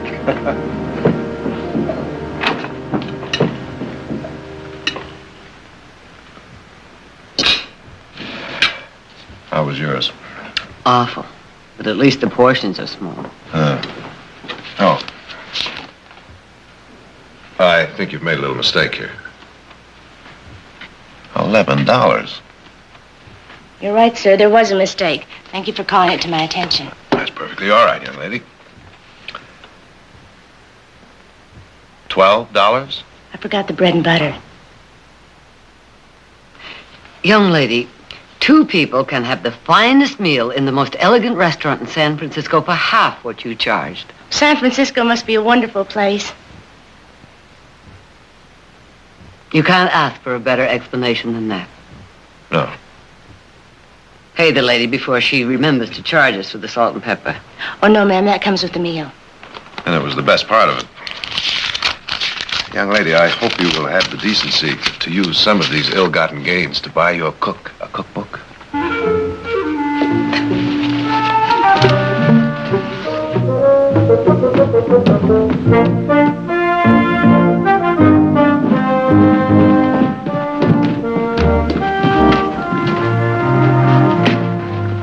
We're checking out. Yes, sir. It'll be $28, sir. 20. You're joking. Then shouldn't you be laughing? $14 a room? Look, you can get the best suite in New York City for less than that. Well, New York must be a wonderful place. Now, look, $14 a room for this place is outrageous. Well, I can't argue with you on that. If it was 14 a room. Isn't 2 times 14 still 28? Erect. You're a bright young fella. But it was only $10 a room. What's the other $8 for? Well, now, there was $1 for horse hitching. Horse hitching? I seem to recollect your hitching up yesterday. Yes, I hitched up to the horse rail. That was the hotel porch rail. Private property. There wasn't any place else to hitch. I reckon you're right. And $2 for towels and water, and $3 for feeding and washing the horse. $3? Do you realize I could get a dozen horses fed and washed for $3? Not here. And then there was $2 for miscellaneous. Oh, I'm going to hate myself for asking this, but miscellaneous what? Oh, things like kerosene for the lamps, reading matter. Do you, by any chance, mean that dog-eared book, Birds of North America? You don't like birds? I love birds, but I'm not too fond of vultures. Oh, Jared, you were lucky. The literature in my room was Ferns Are Our Friends. Look, we didn't even read the books. Might be and might not be. Oh, pay him and let's go. Oh, no, I'm not going to pay him. I'm not going to be taken. I want to talk to the proprietor. Start talking. Ah! Now, look, you may think this is funny, but I don't. You might as well face it, I am not going to pay that bill. You got some trouble, Joe? Seems like these folks are fixing not to pay the bill. Well, you know that's against the law. Didn't they teach you that in law school? Now, look, Mother, will you just let me handle this, please? Your mama knows best. You really don't want to go to trial over this, do you? Oh. I certainly do. Oh.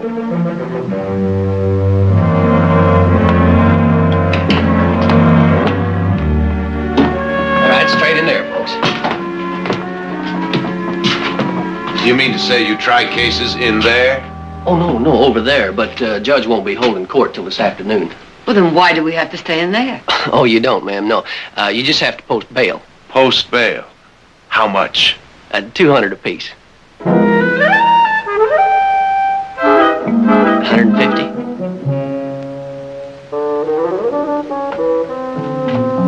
Well, how about some breakfast? Oh, that would be nice. Good. Hold it. What do you charge for breakfast? Oh, I won't charge you nothing. Oh, well, in that case, we'll have some. Jared, you're handling this case beautifully. Well, as a matter of fact, I am. Would you like to have gone back to Stockton without breakfast? This one's bound to be better than the one at the hotel, and free. I wish we were.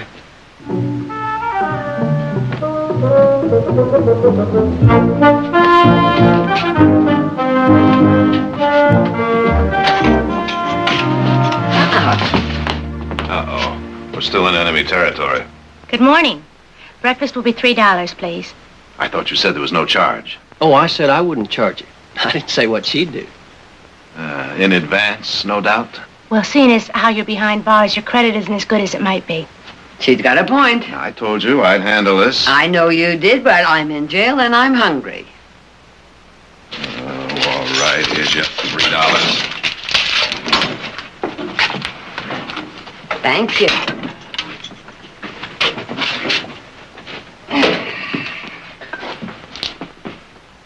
Ew.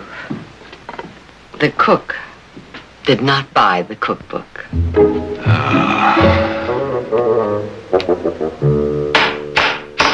Municipal Court of Mineral Springs is now in session. Judge Ben Moore presiding. Thank you, honey. All right, Elmo, what's the problem? Well, these folks don't want to pay Joe's bill. You don't? We certainly don't. Oh. Seems about right to me. On the contrary, Your Honor, it clearly violates the principle of quantum meruit, clearly established by the case of Crawford versus Campbell. Hold it, young man. Quantum who? Aren't you a lawyer? No. Are you? I am. Well, now, isn't that nice? Look, how do you expect to judge this case if you don't know the law? Oh, nobody knows the law better. Yeah, where's the law at, honey? Oh, here, Daddy. Thank you.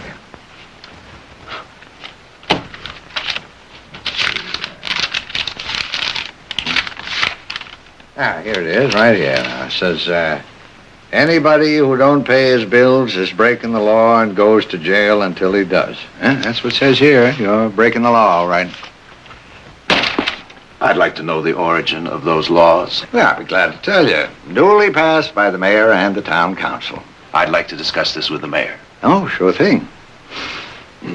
Start discussion.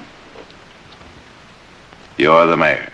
Mm-hmm. And Joe and Elmer and me is the town council. Oh, you win this one, Jared, and you're ready to sit on the United States Supreme Court.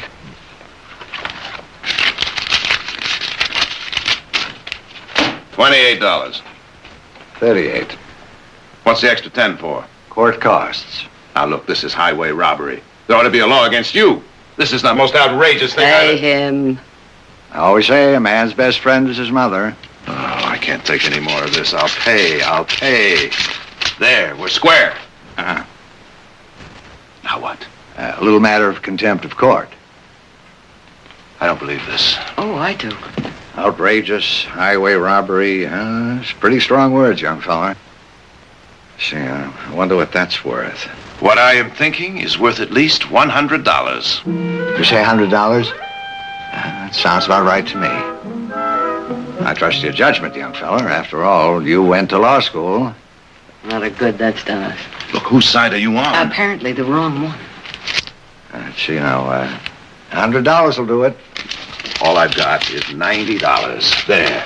Now, I assume that you will accept our bank draft for the extra 48. Yeah, why would you assume a thing like that? Oh, Your Honor, I'm Victoria Barkley, and I assure you that bank draft will be honored by our bank in Stockton. Yes, ma'am. But this ain't Stockton. This is Mineral Springs. Then may we talk to your local banker? Oh, sure thing. Except we got no bank. No bank? No. There's a bank over in Brazzo. May we send our draft over there to be cashed? Everything over in Brazzo is controlled by Ed Crawford, including the bank. Why would he cash your draft? It's just possible he's heard of us and will cash it. Oh. All right, you make it out and I'll send it over. Pete, ride over to Brazzo and see if you'll cash this. That's for $100. Well, you got 90 now. You only need another 58. Well, if you don't mind, I'd like to have a little extra cash. We may run into another town like this on the way to Stockton. And may I correct your arithmetic? I only need $48 more, not 58. Nothing wrong with my arithmetic. There's another $10 now. Messenger charge. Court's adjourned.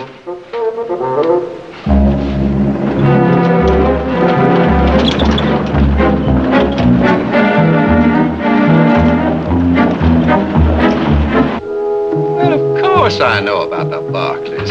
Be happy to cash a draft of theirs anytime. Although it's hard to imagine the Barclays being in need of such a piddling sum as this. I guess they ran a little short. Yes, I guess so. Well, you just tell them to feel free to call on me anytime. And please, present my respects to them.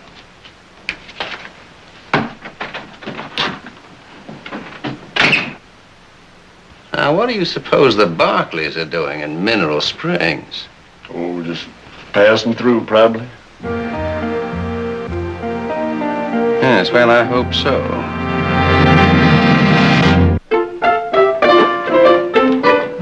How they doing, Pa? Quietest prisoners we've ever had.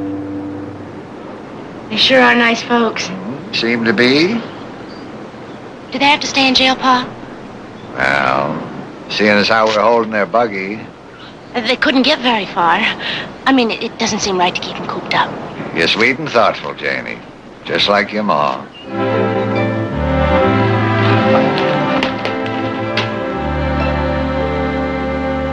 You're very quiet. I'm planning a jailbreak. Wrong file.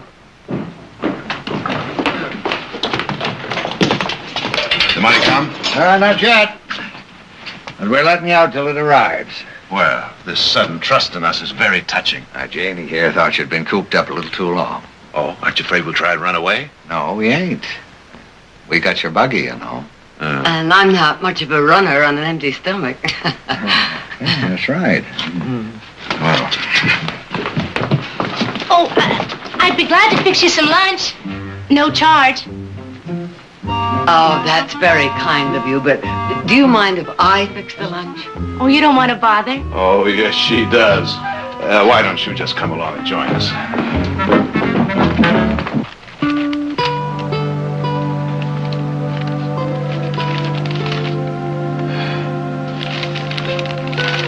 This newspaper is 2 weeks old. How often do you get deliveries here? Whenever someone passing through leaves one behind. Lunch will be ready in a minute. It smells marvelous. Sure does. She's a good cook. I suppose you'll be leaving when Pete comes back with the money. That's right. Unless, of course, your father, the judge, finds another one of those little laws in that book of his. He won't. Your mother's nice. Runs the family.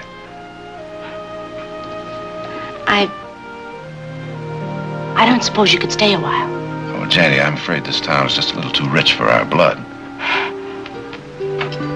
Sit down a minute. Tell me something. Why does a pretty girl like you stay here? It's my home. It's my Papa's home. And it was a nice place. Here we are. Well, this is... Thank you. This is like a party.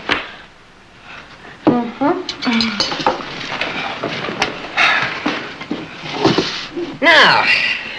Oh.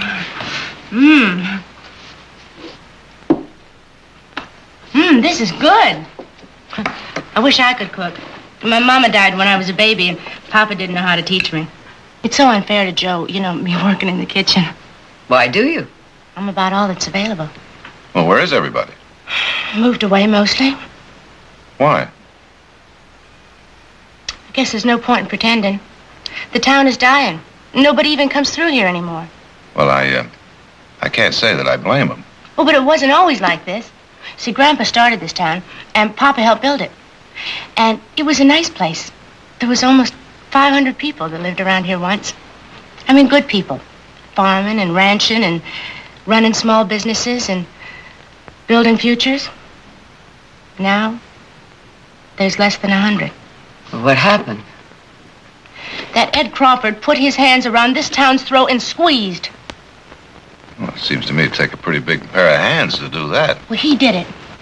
He built a brand new road through Brazzo and gradually got all the traffic from here. Then he set up twice-a-day stagecoach service and once-a-day freight wagons. And our stages only ran 3 times a week and our freight wagons once a week. And we couldn't compete. And eventually all the people moved to Brazzo where things were booming. Now we're just doing what we can to hang on. Janie, you mean that you're trying to support this town by bilking unsuspecting travelers like us? And we hate it, but we have to do something. We have to pay for the school books for the kids and pay for a part-time school teacher and try to keep a doctor in town and repairs and that detour sign. That was my idea. I guess it's terrible, but we just had to get the people through here somehow. Well, you can't keep on doing that forever. Maybe not. But we're just not going to let that Ed Crawford kill our town without a fight. At least we're trying.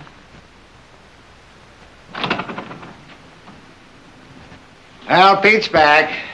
Your fine is paid, and here's your change. Good. And your buggy's outside, and you're free to go anytime you want. All right. Something smells good. Well, Mrs. Barkley's a wonderful cook. Hey, a couple riders coming in.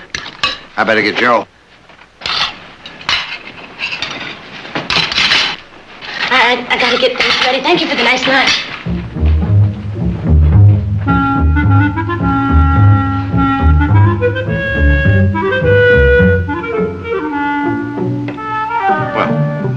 Well, shall we?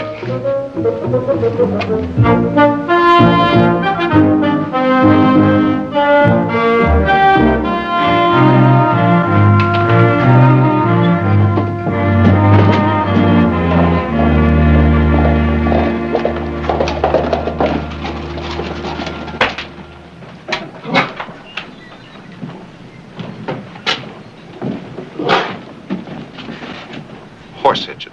$4.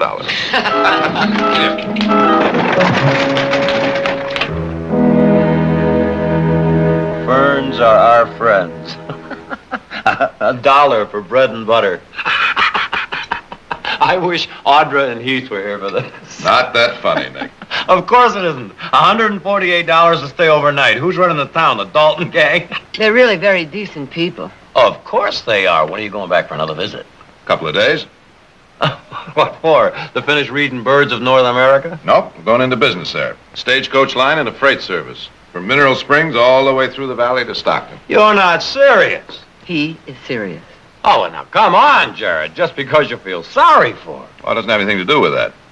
We talked it over all the way back, and it makes sense. All right. Now, wait a minute. Whoa. What kind of a deal did you make with him? Oh, well, they don't know anything about it yet. We may be gone a couple of weeks. We? Well, why do you have to go along? Oh, I don't have to. I want to. Maybe I can help. Have you forgotten?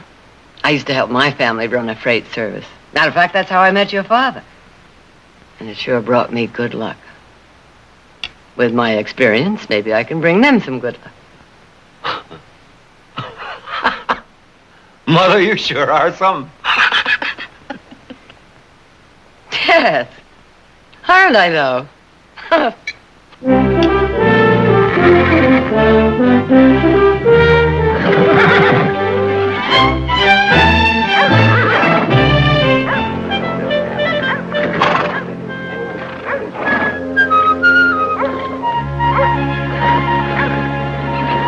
I don't understand. Those wagons got our name on them. Why not? We're partners. That don't seem right, Miss Barkley. We can't even pay our share of the costs. You'll pay your share by the work you do and the facilities you provide at this end.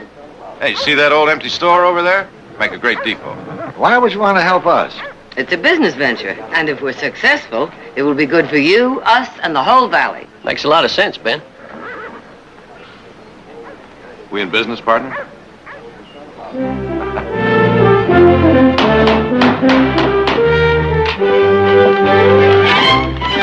That's gonna look just fine, Lou.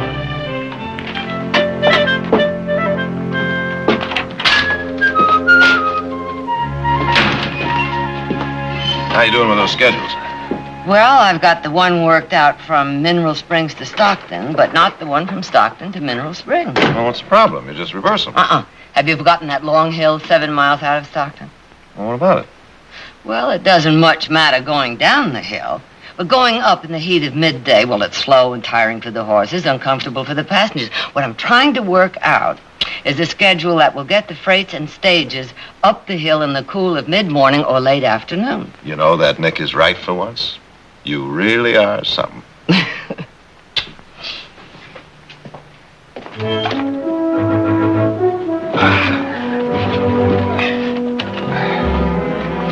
That it? That's it.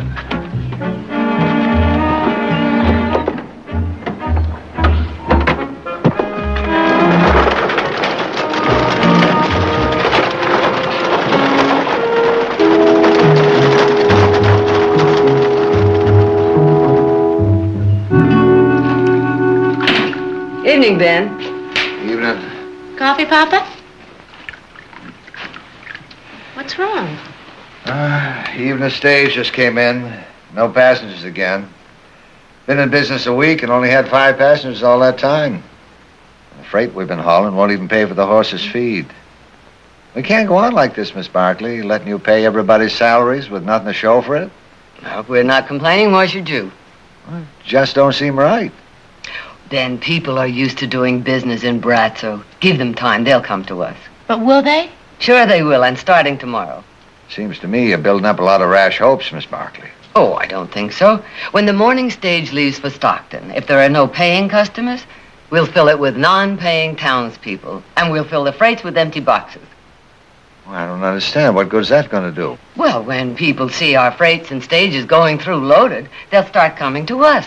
Business attracts business, and illusion becomes a fact. That sounds kind of crazy. Jared like the idea? Uh-huh. He's out now looking for non-paying customers.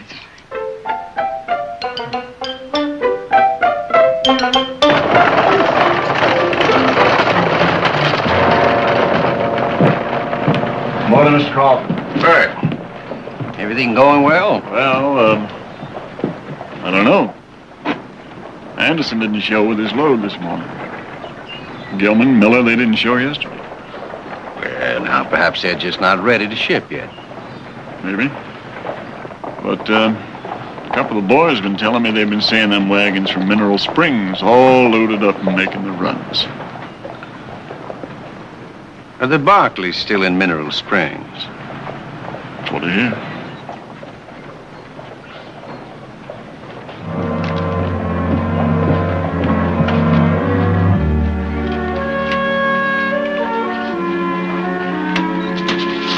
There you are, Mark. Oh, and tell Stockton to run an extra wagon if they have to. We may need additional drivers. I hope so.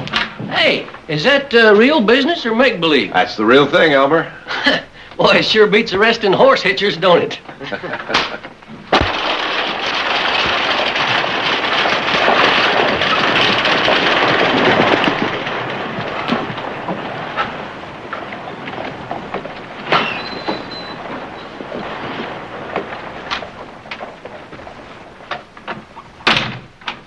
Good morning. Morning. Well, you must be the Barclays. That's right. What can we do for you? A little business, perhaps. Well, that's what we're here for. Good, good. I'm Ed Crawford. Oh, I see you heard of me. Good. Well, of course, I've heard of you, and I like what I hear. That's nice. You're the kind of people that get things done. So am I. You mentioned business. Right to the point. I like that, too. Yes. Some business that would mean something. Now, people like you shouldn't be mixed up with these small-time scroungers. No, this town, and everyone in it, is gasping its last. Oh? Well, we'll see. Of course, you could breathe a little life into it for a while. But is that what you want? What is it you want?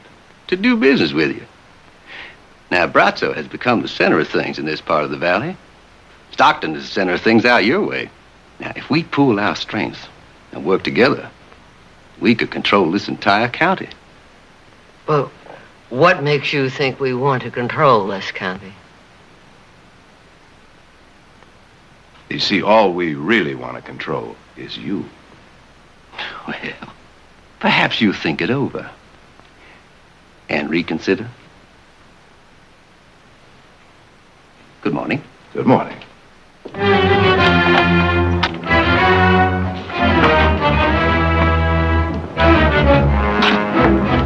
Well, you think they're gonna give us any trouble? Am I? If you don't know what to do.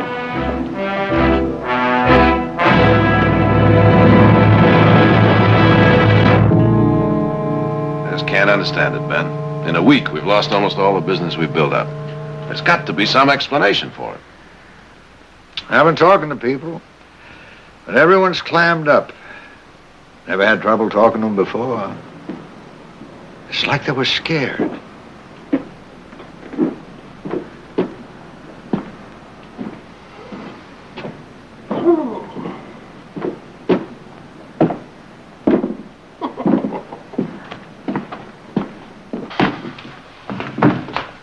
Elmer, you're drunk.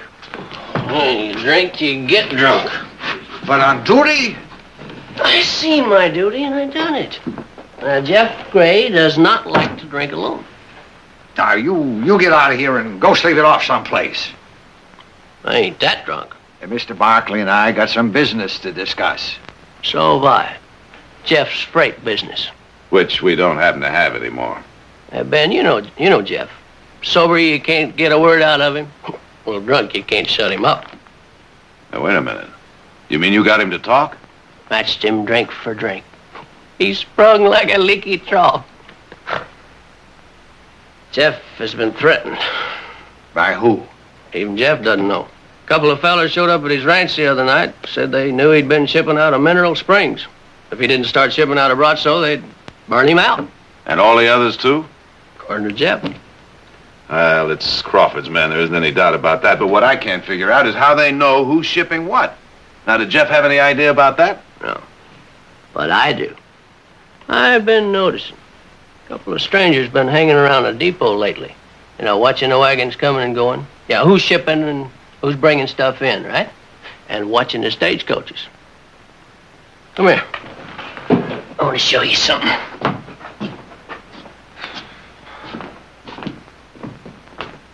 Yeah. You see those two guys over there? They're not from around here. And when did you first notice them, Elmer? They rode in this morning before the first wagon went out. And they're probably waiting around for the afternoon wagon to come in. Tonight, whoever's doing business with us is going to be paid a visit. Not if they're in jail. They ain't broke no law. Ben, your handwriting is terrible. Yeah, what you looking for, Jared? You must have an ordinance in here against loitering. I reckon we don't. Reckon we oughta? I reckon. Well, there's 3 of us on the town council. There's Joe, and there's Elmer, and there's me. Got a majority right here.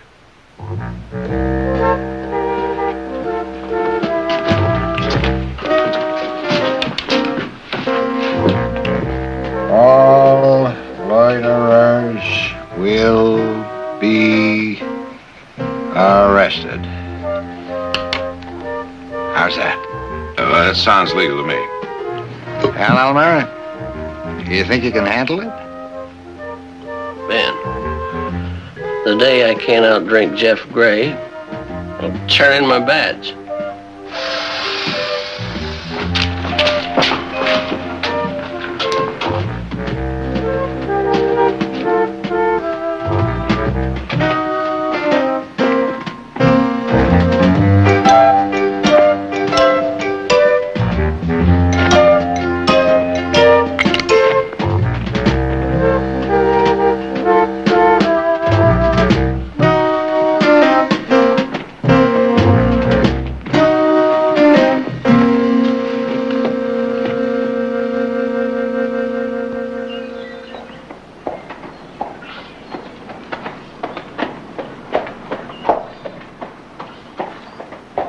One of Crawford's men.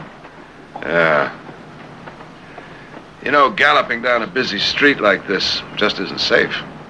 Might run down some of those innocent women and children. Good point. Guess we'll have to write another law. Elmer?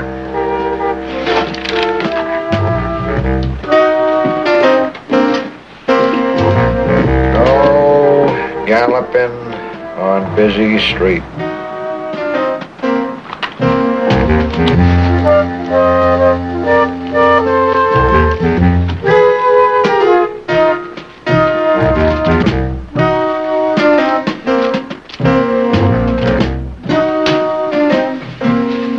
Hey, Ben, is there anything in the book about, excuse me, ladies, spitting?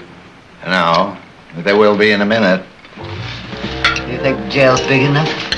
Oh, sure.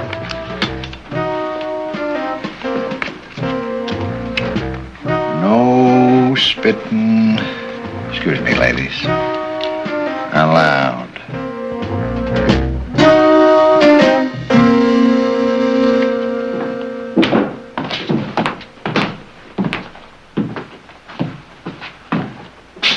Are you holding some of my men? Oh, they're yours? On what charge? A whole slew of things. Violation of ordinances number 27, 28, 29, 30. Be more specific. Loitering, galloping, gunning, and spitting. This your idea? Who, me? No. He's the mayor, they're the town council. I'm just an interested observer, that's all. And I hear you're a lawyer. Well, that's right. And as such, I'd like to give you a little free but valuable advice. You and your men stay out of this town. Or you'll do what? Build a bigger jail, right, Mr. Mayor? Mm-hmm. What do I have to do to get my men released? Yeah, paying the fine will help. How much? Let's see now, that comes to, $340.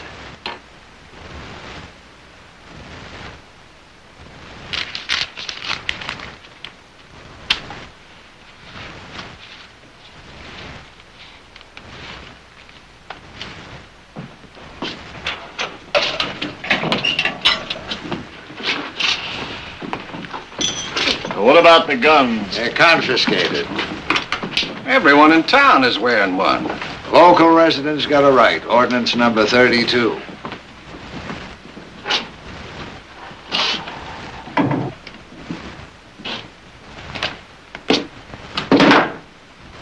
Just a minute.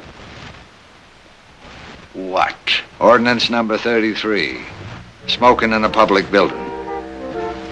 Fine will be $10.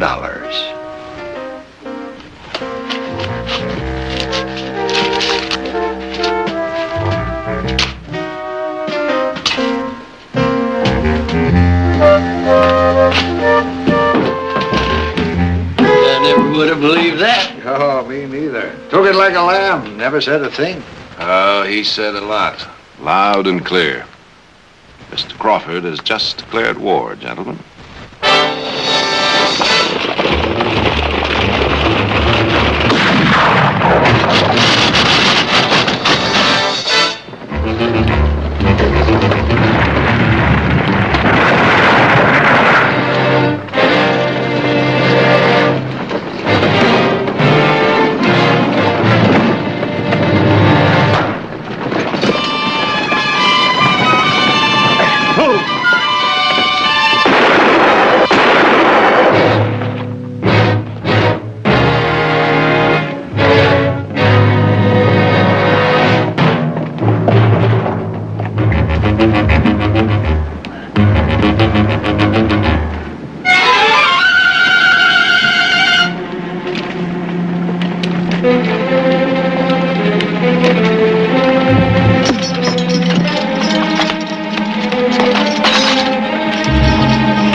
How is he?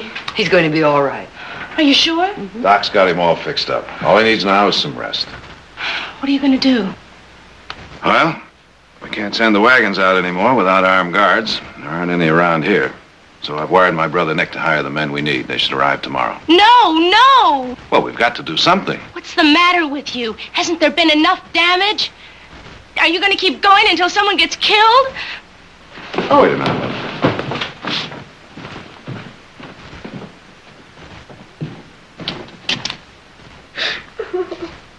Hey, what's this? Janie? Here, come on. Now you dry those tears. Come on. Please, go home. Go back to Stockton. Once you thought it was a pretty good idea if I stayed. Yes, and I meant it. And once you said you weren't going to let Ed Crawford kill this town, you were going to fight. Well, that's all I'm doing. Not that kind of fighting, Jared. We did a lot of wrong things, I guess. Overcharging and fining. But nobody was really hurt. I don't like people to be hurt. Well, I know you don't, Janie, but sometimes you... I wanted you and your mother to stay. Because you're nice people. And nothing nice was happening here. And then when you said you'd stay and help us, that was the happiest thing that's ever happened to me. Well, I'm still here, aren't I? But it's not like I thought it would be. Well, sometimes things just don't work out the way you expect. For people like me, maybe. I'm not smart or educated. But you are. And that's why you shouldn't be fighting Ed Crawford his way. Well, what else can I do? I've tried everything. Sometimes you just have to stand up and fight. It's all a man like that can understand anyway. That's why a man like you should be able to outsmart him. Oh.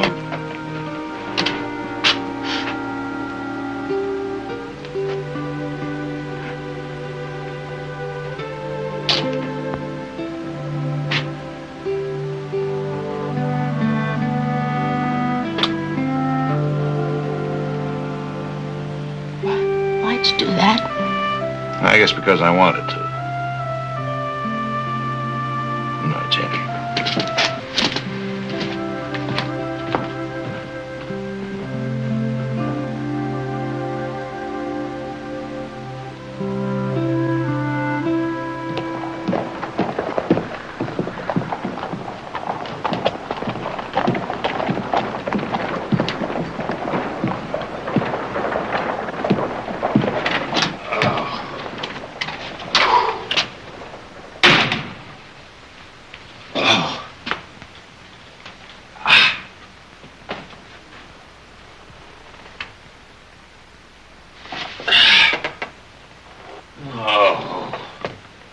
hello to you, too.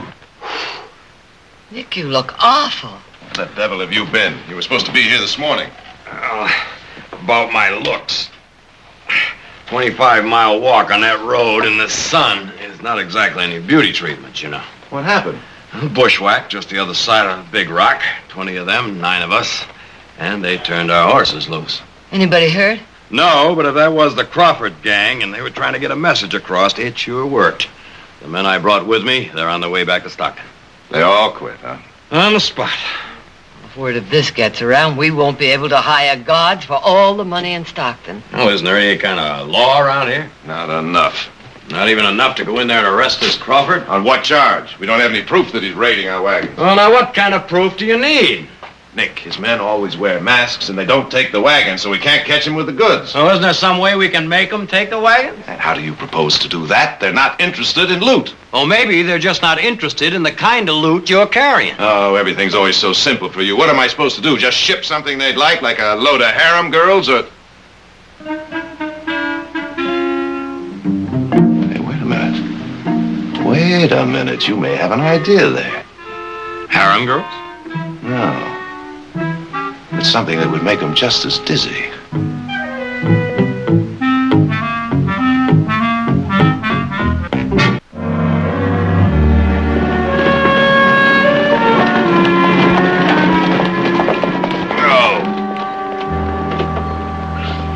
All right, now just throw down your gun.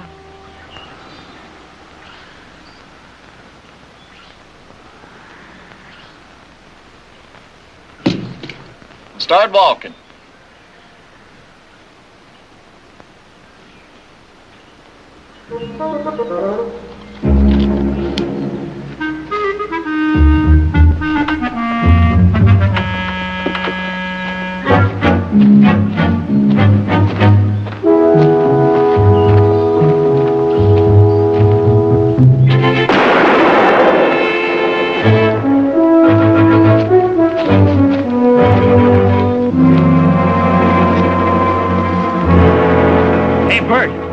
Look at this. Hey, now I get an idea that's the kind of cargo Mr. Crawford wouldn't want us to burn. Mr. Crawford said, never get caught with the U.S. mail. Get rid of that sack.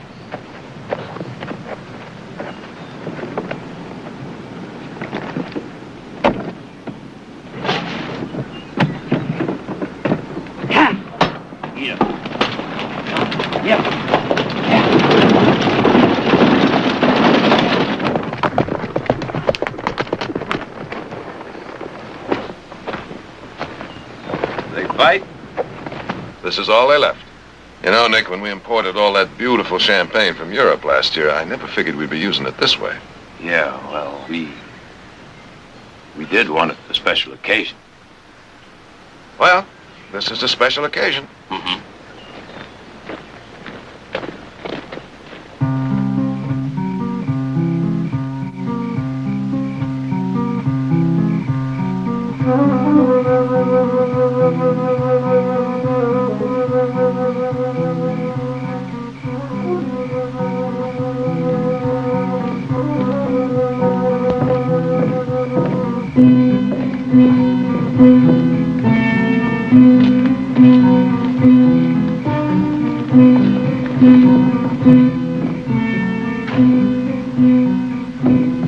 That's his table down there. All right, let's go.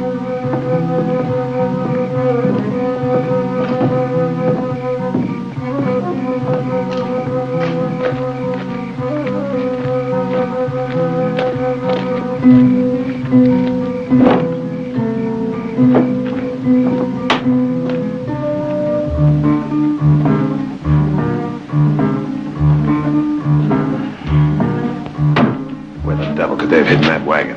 Well, they could have burned it. No, we'd have seen the blaze. Well, there must be some more stables in town. But hold it, wait a minute. Wet paint.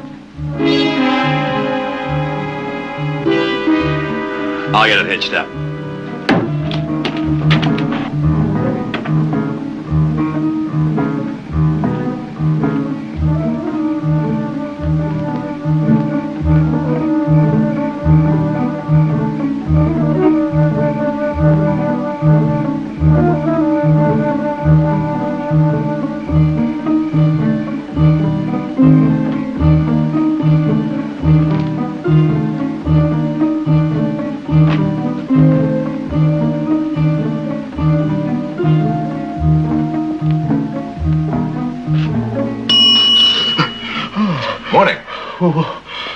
What do you want? I'd like to see Ed Crawford, please. What, this hour? On your life. Not on your life. Oh, if I wake him now, he'll kill me. Would you rather be killed by a friend or an enemy? Don't forget the key.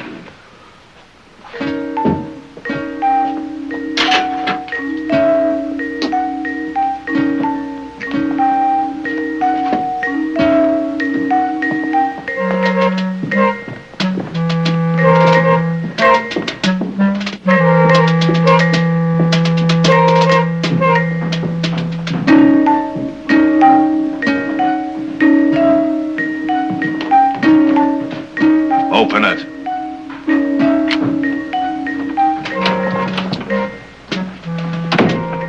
Light that lamp.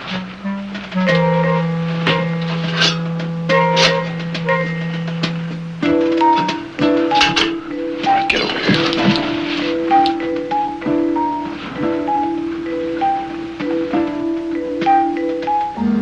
Mr. Crawford. Wake up, Mr. Crawford. Get out of there. What is this?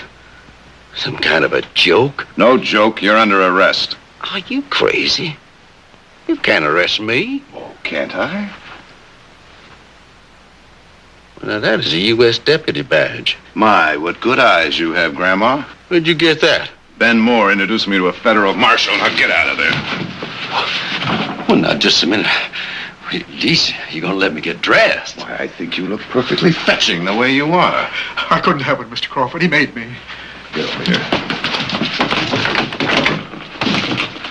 Now, you make so much as one little peep and Mr. Crawford may get hurt. And I don't think Mr. Crawford wants that, does he? Just be quiet and do like he says. Get in there.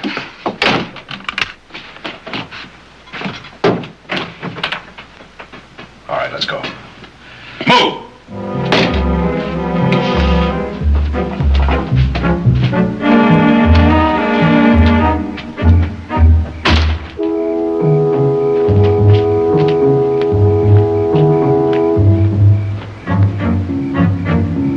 Open it. Well, now, doesn't he look pretty? See, I told you. Get up in there.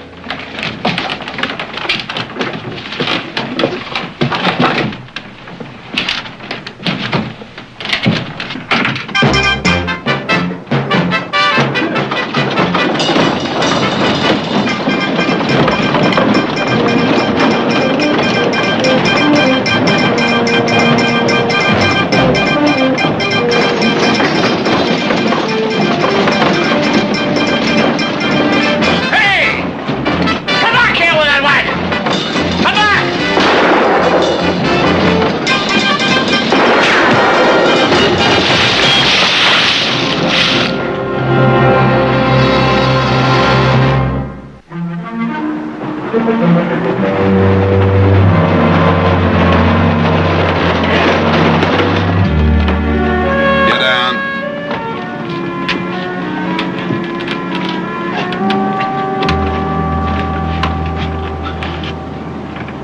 You know, for a lawyer, he's not too smart. Did you hear that? What's that? Come on, tell him. I said, for a lawyer, you're not too smart. So perhaps that wagon was stolen. But you didn't see me take it. So you broke into my private property to get it and get me. Now, as a federal officer, if you are one, you had to have reason to believe that I had committed a federal offense in order to do that. And stealing a wagon is hardly a federal offense. So your breaking in was unlawful entry, search and seizure. Well, I think that sounded pretty good. What about you, Counselor? Excellent, excellent. You amaze me, Mr. Crawford. I couldn't have stated the law any more perfectly myself. Let's go. The federal judge will have to release me. It isn't as if U.S. mail were involved. Ah, but it was, Mr. Crawford. Nick?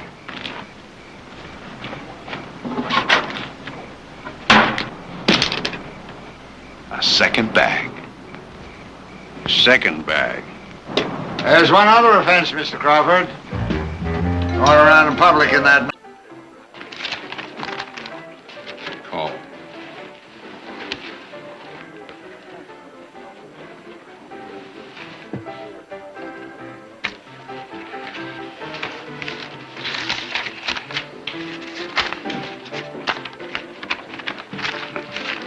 My deal, I believe. Not yet. A lot of your IOUs here. They're all perfectly good, I assure you. That's just fine, Hewitt. In that case, you won't mind paying off before you play any more poker. I hope to win them all back. Save a lot of tiresome trips to the bank, you know. You've been hoping to win for the past 2 days, but your luck just ain't been up to your expectations. House limit on losers is $500. These vouchers here total up to $650 you owe. Now, you just pay up and you can play all you like after that. It's most embarrassing, Jessup. I don't carry that amount of money around with me. In that case, you're in real trouble, Hewitt. I was about to say that I need some time to telegraph my bank for a letter of credit. Just a day or so. You've got 3 hours. But really, Jessup, I can't arrange for the money so soon.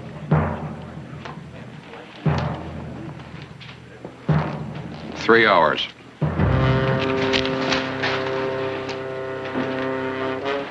I'll try.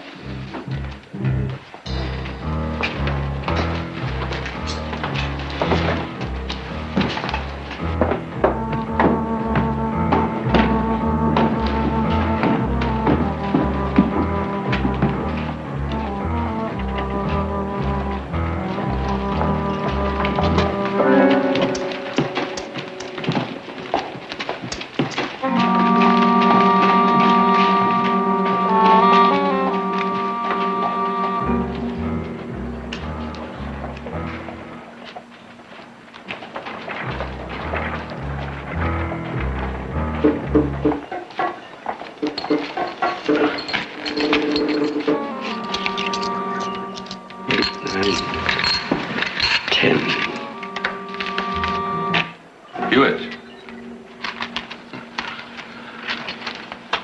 Rough luck you had in there. I was watching. Never saw a man lose with so many good hands. Oh, well, luck runs hot and cold. When it's cold, nothing seems to help. But it always can change for the better, can it? Yes, certainly. As a matter of fact, it usually does.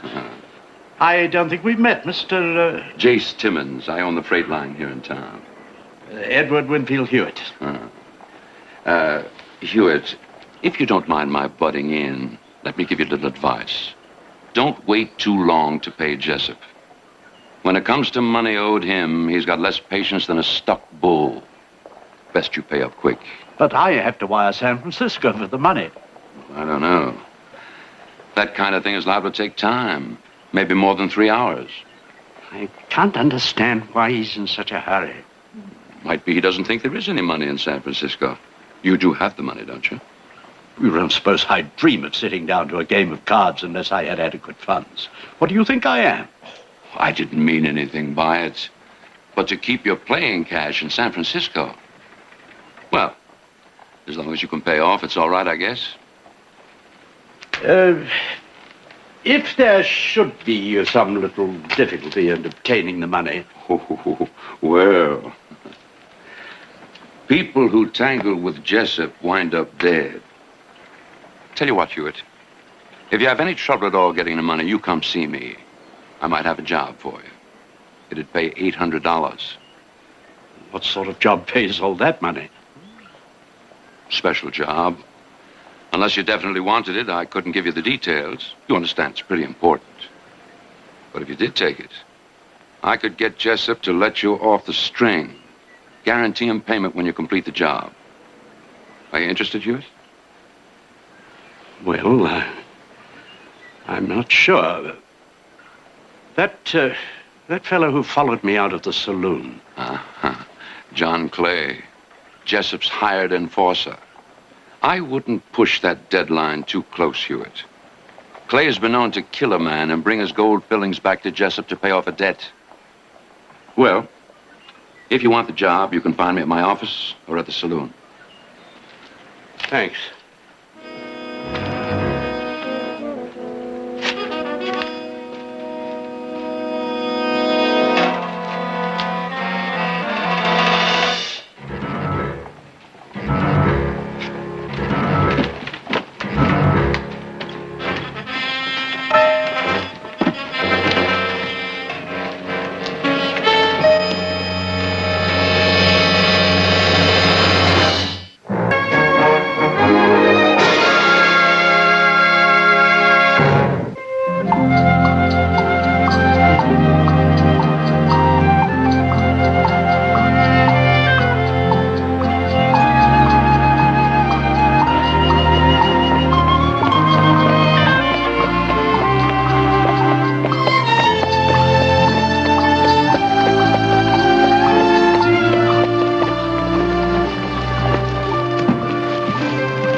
What's all this? For the Indian school? Mm-hmm. They've been under quarantine for weeks. No one wants to go near them. And they need food, medicine, just about everything. Measles. A simple little thing like measles. Can make a lot of trouble. Everything is all ready, Mrs. Barkley. You sure you don't want me to go along with you? Silas, you have more than enough to do around here. Besides, who would look after Mr. Gerard? Yes, ma'am. Now, wait a minute. You're not going alone. I always have. Look, why don't you let me get a continuation on the Taylor case? I'll go with you. There's no need for that. Well, then take a ranch hand. With spring branding going on?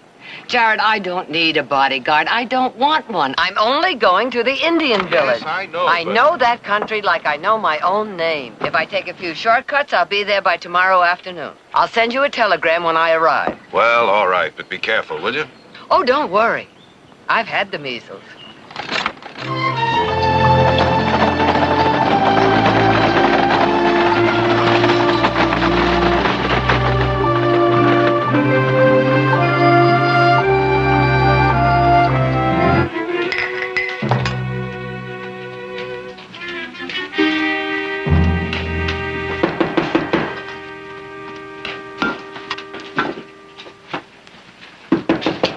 Who is it? Desk clerk, Mr. Hewitt. I made up your bill, Mr. Hewitt. I have no intention of leaving at the moment. Begging your pardon, Mr. Hewitt, but word is out around town that you owe Troy Jessup. Maybe you can't get the money. This bill is for $22. If you just pay up... I'll pay when I leave and not before. Mr. Hewitt, I don't want to have to ask the undertaker for this $22 out of your last possession. Get out!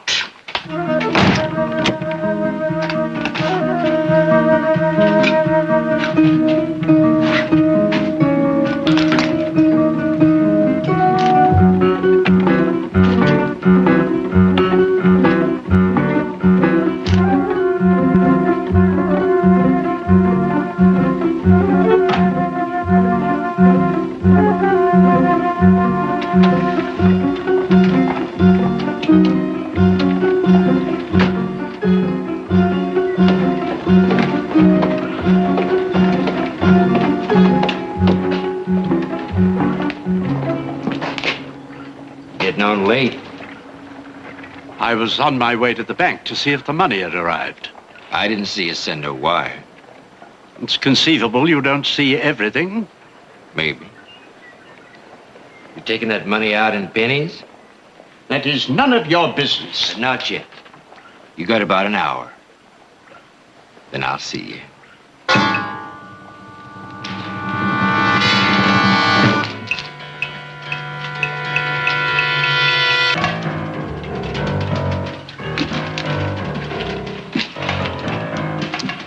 I'll take the job.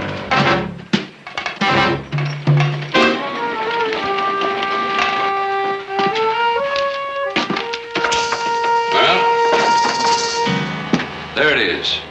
All you have to do is to get it up to the Miwok village by nightfall Wednesday. But if it's so simple, why is it a special job? You're a freighter, one of your own drivers could do it. That's right. If it wasn't illegal to sell liquor to the Indians, my freight line is a legal business. Seems a great deal of risk for a very little profit. Not if they let us come in and mine their lands. There are traces of silver up there. It's worth the risk for that kind of payment. Why do you ask me to drive for you? Because the only man who would take this kind of job is somebody who needs it. And you need it. Over $600 worth. That's true enough. Those poor Indians, they have so little to begin with. To turn this over to them for a few hours of alcoholic joy, to say nothing of a bad headache. Now look, you're in this now, Hewitt. I put Jessup off for 4 days. That'll give you time to get up there and make delivery and come back here. If you don't do it, you're dead. Now, what do you want it to be? Terribly generous of you to offer me an alternative when you know there isn't one. As I said earlier, I'll do the job. Have you ever driven a 4-up before? No, but I can handle it. All right. You leave in the morning. About the money. Your debt with Jessup will be paid when you deliver the cargo, and you'll get your money then, too. But I need some money now, my hotel bill. How much? $12 will do.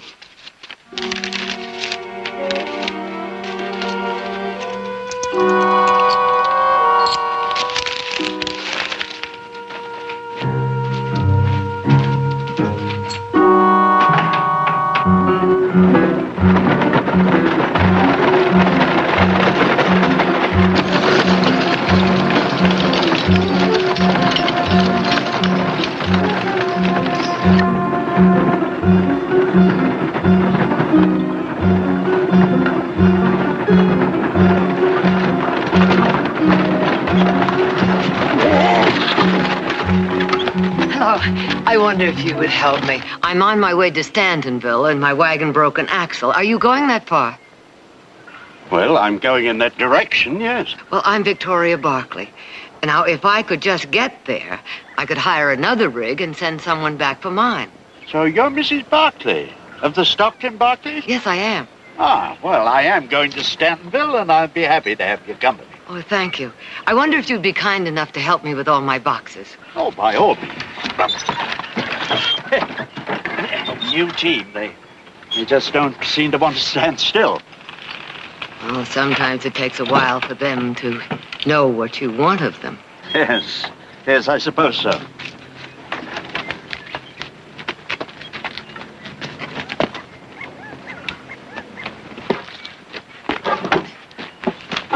Why, what's all this? Ah, supplies for the Indian school. Well, I would have thought they'd got regular supplies from the outside. Oh, they do when they're not under quarantine for measles. None of the freighters want to go up there. Measles? That's not dangerous. Oh, not for you or for me. But the Indians have never had it before. It's reached almost an epidemic, and some people are frightened of it. Maybe you didn't know it when you stopped. But you'll be helping a lot of sick children.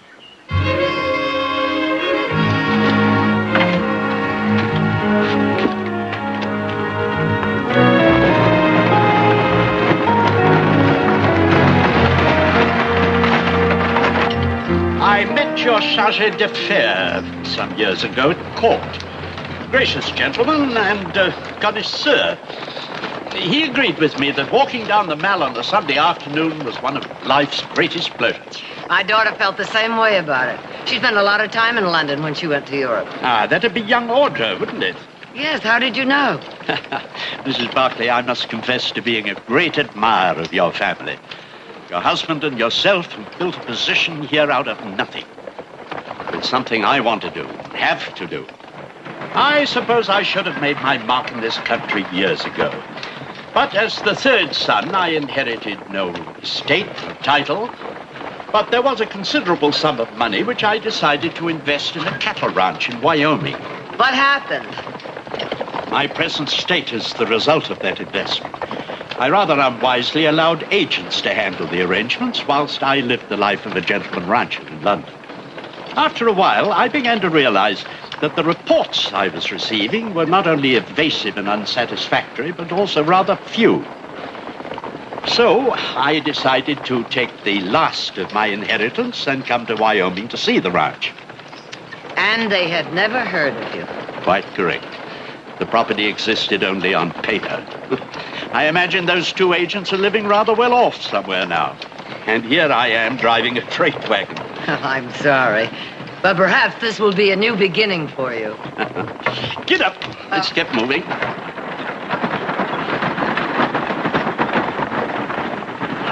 Mr. Hewitt, when was the last time you rested the horses? They seem rather tired. Well, I thought I'd make it to Simpson's Wells before I stopped. Do you mean to tell me you haven't rested them since you started? No, I have a schedule to meet. I suggest you pull over there right now. You're right, of course.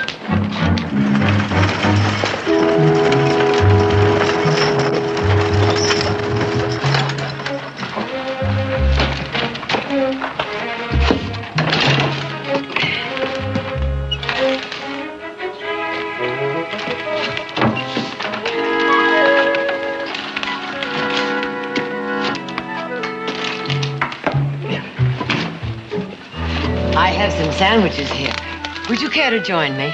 Oh, I'd be delighted.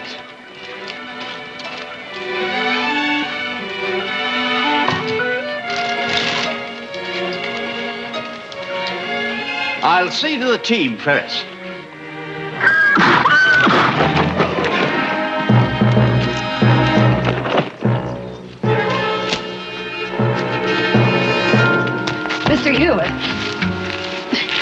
Hewitt.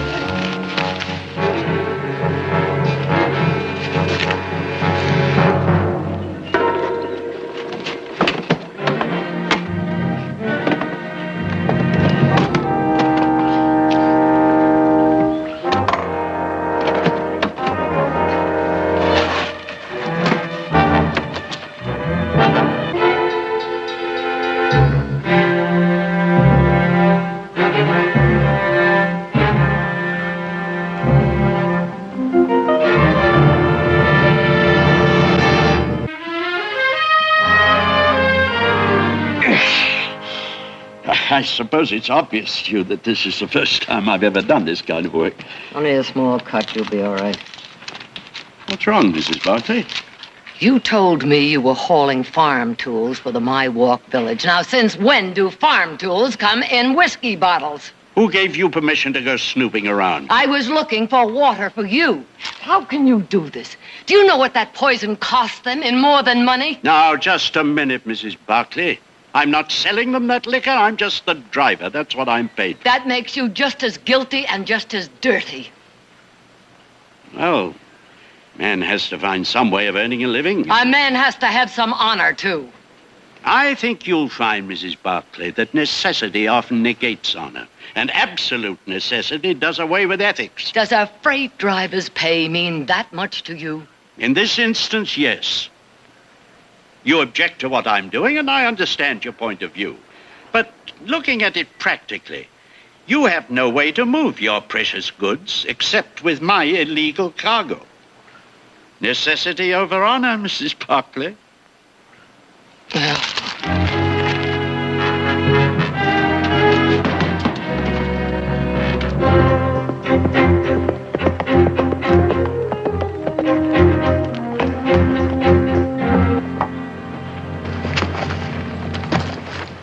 Mr. Heath, it's good to see you back. Good to be back, Silas. Where's Mr. Nick? Didn't he come along with you? Oh, he had some business to take care of.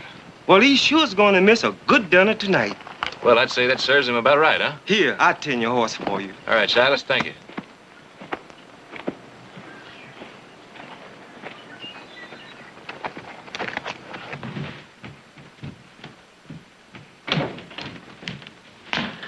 Well, it's about time you got back. Where's Nick? He had some special business with the cattle buyer. What's so special about selling off a few yearlings? Well, it was a cattle buyer that interested Nick. Cattle buyer? Nick knows a lot of cattle buyers. Not one like T.A. Holcomb. T.A. Holcomb? What's so special about him? Well, in a few short words, tall, blonde, and beautiful. First lady cattle buyer I ever saw. T.A. Holcomb is a lady? Teresa Ann. Well, where's Nick now? Well, about as near as I can figure, halfway to Cheyenne. That's where she was heading. Where's Mother? The measles broke out over at the Indian school. It's almost epidemic. Dr. Cortina needed some supplies, so she took them over. Who went with her? Nobody. She went along. She say when she'd get there? Well, she should get there by tonight. She'll wire us when she arrives. Now, listen, you don't really think Nick would go to Cheyenne, do you? Jared, you haven't seen T.A. Holcomb.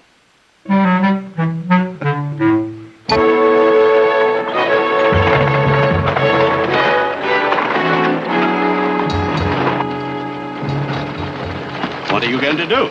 About what? This. What do you expect me to do? As a lady of integrity and honor, I assume you'll march up to the local constabulary and turn me in. Good guess, good guess. Mrs. Barclay, won't you take into consideration the fact that I'm helping you accomplish your errand of mercy? And canceling it out with this cargo of whiskey. Can't you understand my position at all? No. You regard yourself as an angel of mercy, don't you, helping the sick and the poor? And the righteous handmaiden of justice, too. Just turn me in and don't even try to understand that I'm only doing what I have to do. Reporting this to the marshal is what I have to do.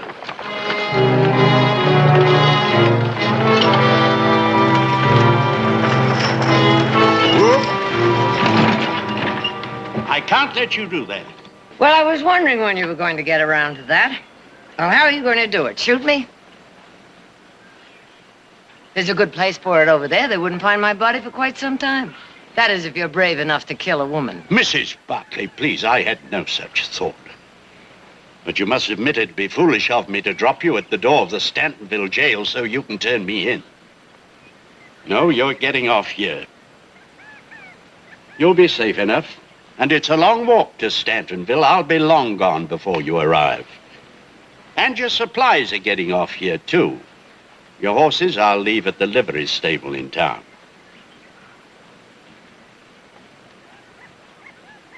Mrs. Barclay, I don't want to have to do this at gunpoint.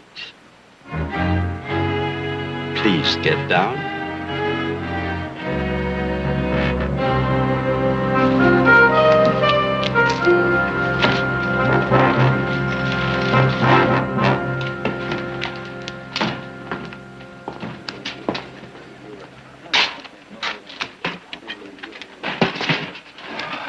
Fancy gambler get off on time? Yep. He was all anxious to go. Didn't ask too many questions. That man just hopped every which way we wanted him to. Wasn't a bad sort. Couldn't play poker worth a nickel. Sure had class. Too bad. He'll probably be dead by nightfall. I hope somebody buries him decent.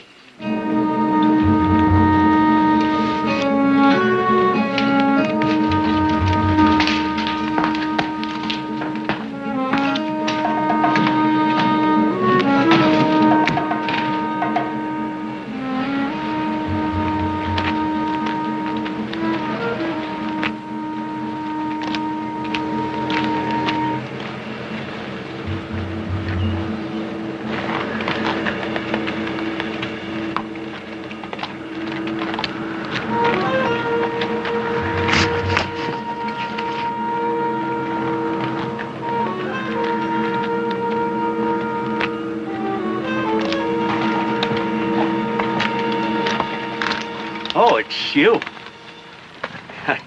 I seem to be having little difficulty. What happened? I'm not sure. I tried to pick up a little speed, but the team got away from me. I tried to stop them, but one of the horses stumbled and the wagon slewed around. The details are a bit hazy, but this is the result. You never run into that kind of trouble, do you? I'm willing to make a deal with you for some consideration in return. Such as? A ride to Stantonville for me and my supplies that you dropped off on the trail back there. On the same terms as before? Uh-huh. I'm afraid not, Mrs. Barclay. But I'll make you a counteroffer. I'll drop you close to Stantonville and you can walk in. That'll give me time to deliver the cargo. Deal? I'd make a deal with the devil himself if it will get those supplies to those children. You're on, Hewitt. It's all yours.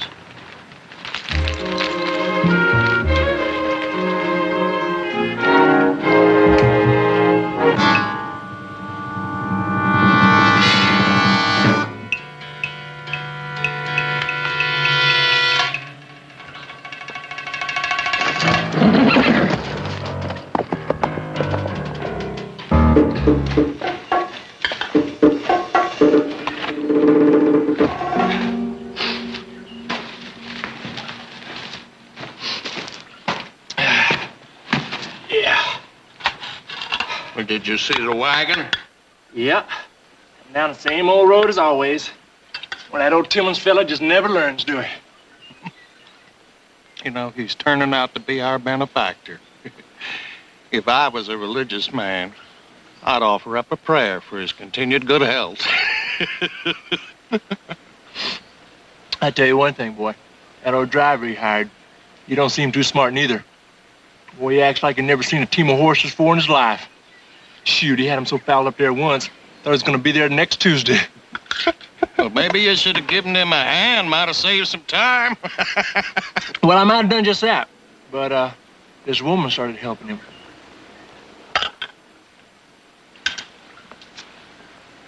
You say there was a woman with him? That's right. Picked her up on a trail. Her rig broke down. Real pretty woman, too. Anything that wears a skirt looks good to you. In fact, I got so close to her one time that I almost smelled her perfume.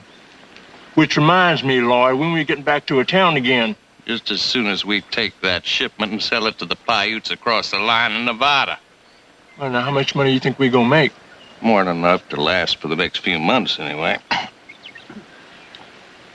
Hey, what you say we hit old Carson City again? Well, I like them old girls down there a lot. Sure you did. And what did they think of your big, ugly face? Now, Cajun, them girls treated me real nice. So you just better shut up. Any man with money in his pocket is a handsome man to them. That's right, Cajun. Nobody knows that any better than you do.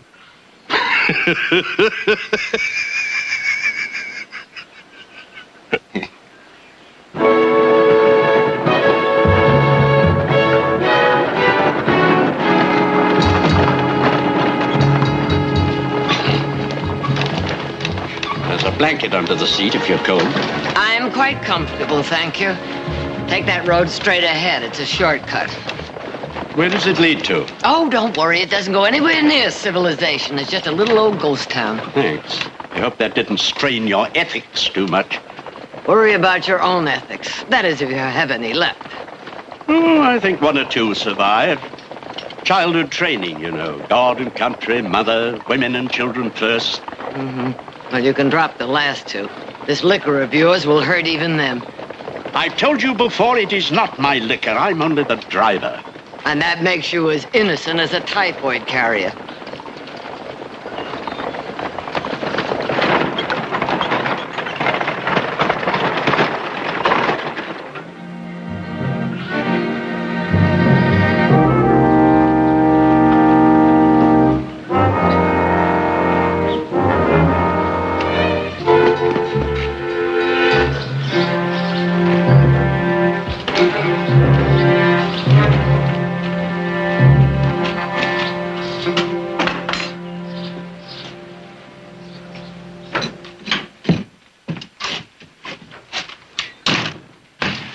Well, I'm glad we stopped here. This shelter, but actually a real stove. Did you feed the horses? Yes. You're hungry? You'll want something hot. Well, it would turn out better, of course, if all the ingredients were fresh, but this should be all right. Took me some time to realize that good food west of the Mississippi is as rare as the dodo bird. So I always carry a few things of my own. Interesting hobby, actually. I can't exactly call this gourmet cooking. More like survival stew a la Hewitt. But it'll taste all right. Mrs. Barclay, circumstances have put me in the position where I have to deliver that wagon. Now then, if you hadn't known what the cargo was, would you still hate me? The point is, I do know, and what you're doing is wrong. Whereas you've never done anything wrong, I suppose. Such as condemning me without knowing why I'm doing it. Such as not admitting that I'm helping you deliver your cargo. I'm not really a blackguard, Mrs. Barclay. Look, we're both going in the same direction, and we need each other to get where we're going, and that is all we have in common. I consider that a great concession on your part. Well, don't. We may both have cargo on the same wagon, but mine is going to save lives. Yours will destroy them. You know, the difference between us is, whereas I know how to bend to necessity, you'd never even consider it. Ow! Are you all right? Is that an academic question, or do you really care? I don't like to see anybody hurt. Well, there's no major damage, just a little scorching. Here we are. I'm not hungry. You're a poor liar. You haven't had a thing to eat all day. I still have some sandwiches left. Which are now stale. Mrs. Barclay, would you please let me have my own way for once?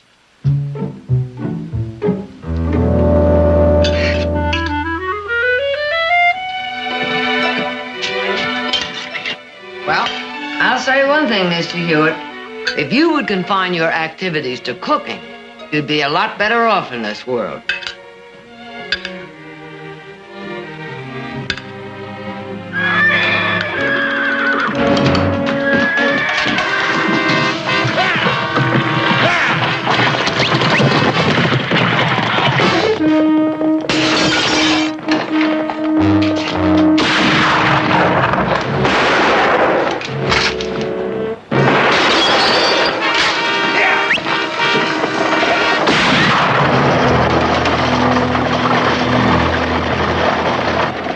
How many others knew about that shipment?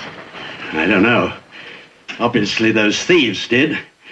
Well, what do we do now? There are 2 loose horses out there. You're not going out by yourself for them. Do you think you could help me catch them? I'll try. Let's go.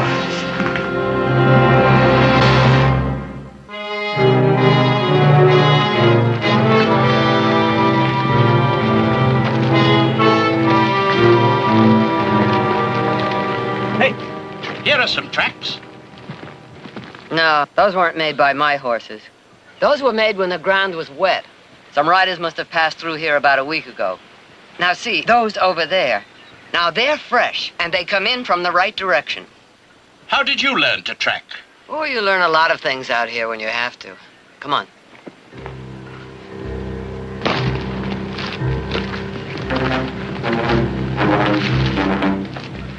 There they are. Now, I'm going to approach them from this side. Do you think you could go around in back of them and be ready to turn them back if they run away from me? Oh, I think so. Uh-huh.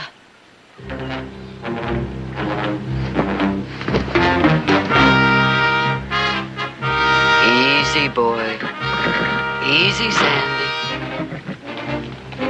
Oh, boy. Ooh. Easy, boy. Easy. Easy now.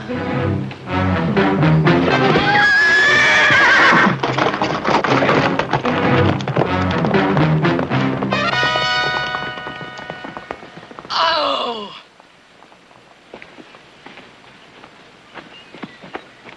Mr. Hewitt, is there anything else you don't know how to do?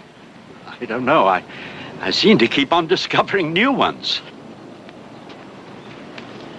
I think perhaps I better stay rooted to this spot. Oh, please. Please do.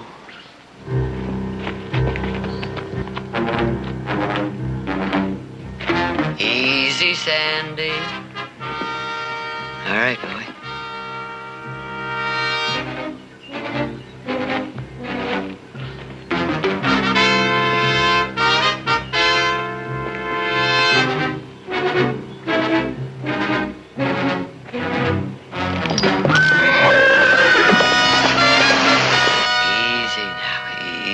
Steady. Steady, boy. Whoa! Whoa, boy! Whoa, boy! Whoa, whoa, whoa! Easy, boy. Easy, boy. Easy, boy. There. Good boy.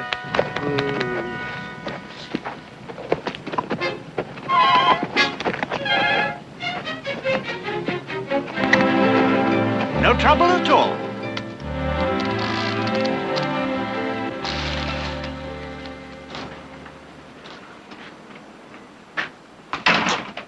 Where did you get those saddles? Found them in the livery stable.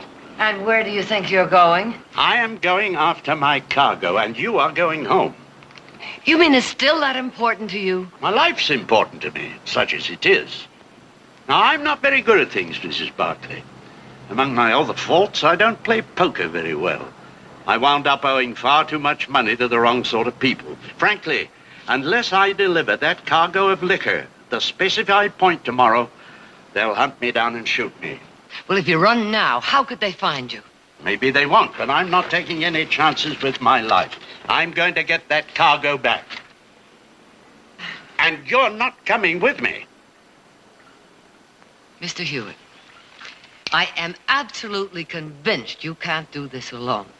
Now, what stops your wagon stops my supplies from getting to those children. But you can get other supplies in Stantonville. Not the medicine. I'm going with you.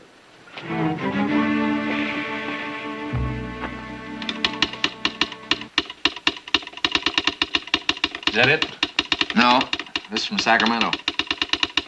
Well, you sent our wire out over an hour ago. It should be in. Now, Jared, you know as well as I do, it's more than 5 miles from Stantonville out to the Indian school. Somebody had to ride out there with it and then ride back in with your answer, and that takes time. Well, somebody in Stantonville might have seen it drive in. Yeah, but your wire wasn't addressed to somebody in Stantonville. Wait a minute. Here it comes now.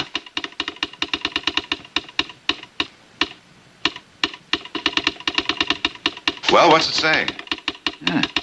She never arrived at the school. Dr.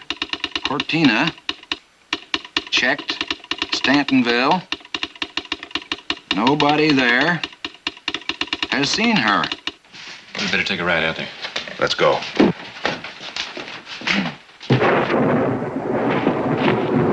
Wrong time of the year for a storm. No little downpour is gonna dampen my spirit. We got cause to celebrate. Well, now, might be some money in here. Medicine bottles. Well, we might be able to sell those someplace. What about the rest of the stuff? Don't waste nothing, do you, Lloyd?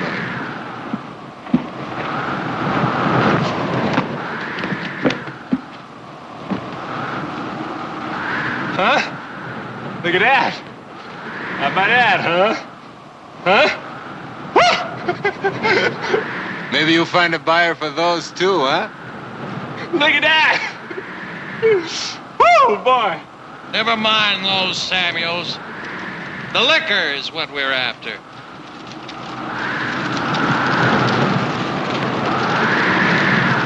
The wagon came this way, all right.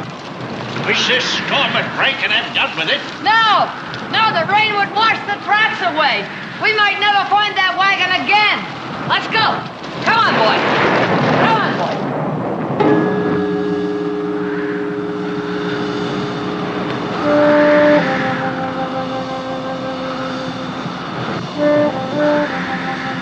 Where are the horses? In those trees, I think. That's the only place they could have tethered them. I have an idea. It's tricky, and we'll only get one chance at it. But I think it's worth it. Come on.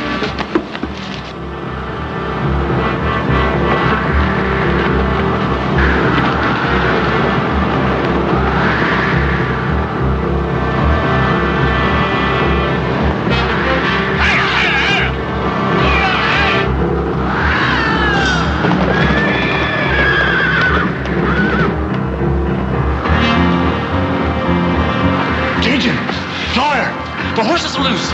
The thunder must have spooked them. Come on.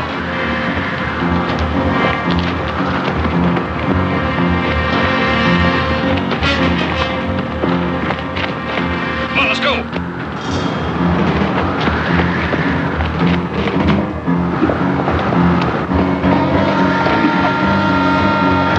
Come on. Get over. I'll get the saddle. You get the harness back of the wagon. Get over. Come on, get over.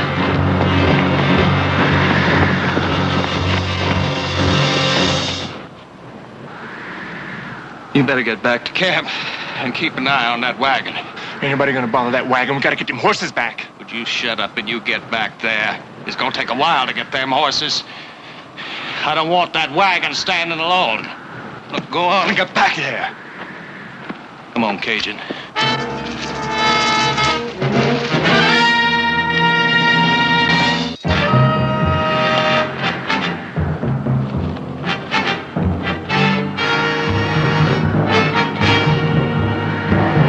I'll get the medicine.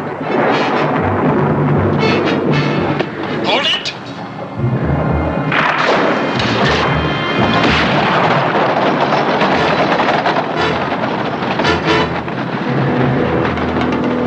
Are we gonna get us back that wagon, lady? Good luck. As soon as we get our horses, we're gonna catch up with him. And that's for sure. Ain't nobody gonna rob us and get away with it. Rob? Rob. Now that's a funny word for you to use. That might be, lady. But having is on it. And we ain't lost us a shipment yet. Well, now, wait a minute. We just might not have to go after him after all. He's got our cargo, but we got you. He'll be back. No, I don't think so. You see, my friend has a wide yellow streak down his back. And he wants that wagon even more than you do. Well, now. You mean he'd leave you here all by yourself? I'm of no value to him. pretty little lady like you.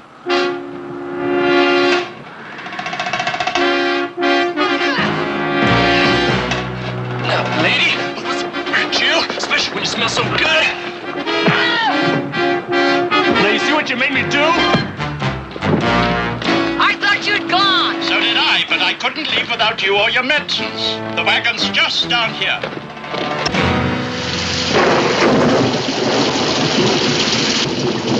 We can't go much further in this rain. You think we've lost them?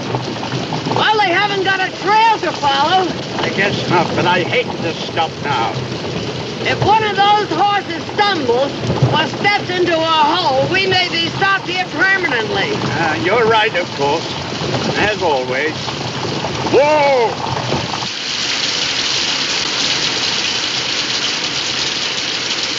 I haven't thanked you for coming back for me. Oh, I suppose I'm not without a trace of morality.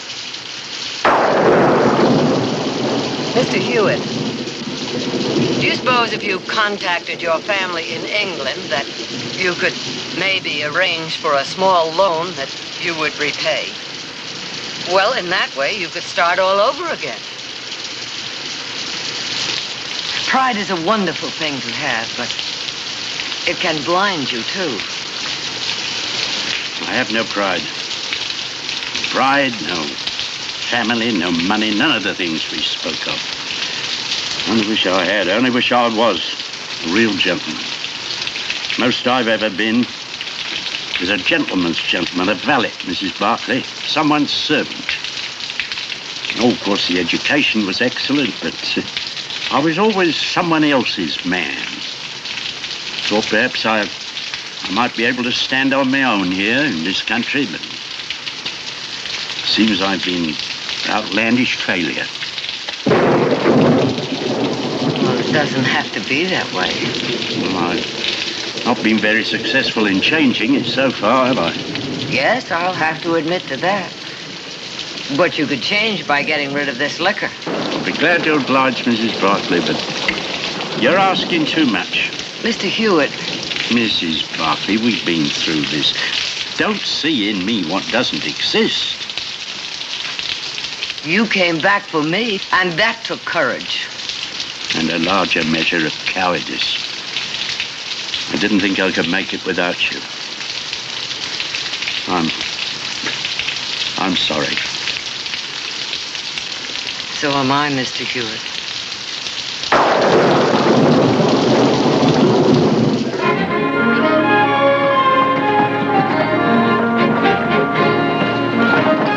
How much further is it? Oh, 2 miles or so. That'll be the longest 2 miles ever traveled.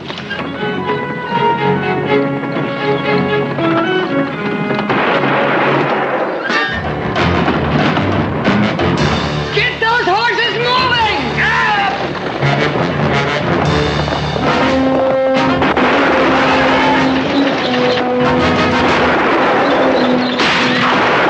Faster, Mr. Hewitt, faster! I'm doing the best I can, Mrs. Keep those horses straight! You'll turn us over! I'm trying to, Mrs. Barclay.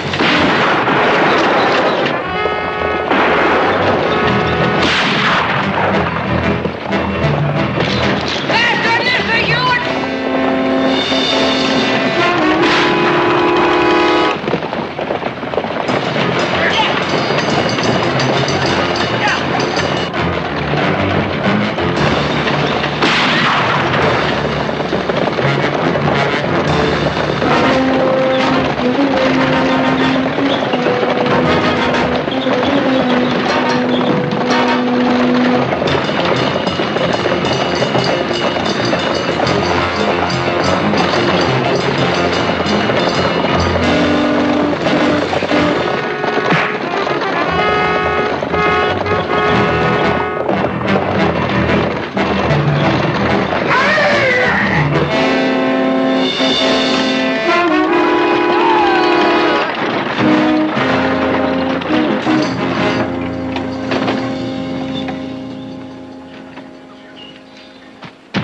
We got all three of them, all three of them. Good.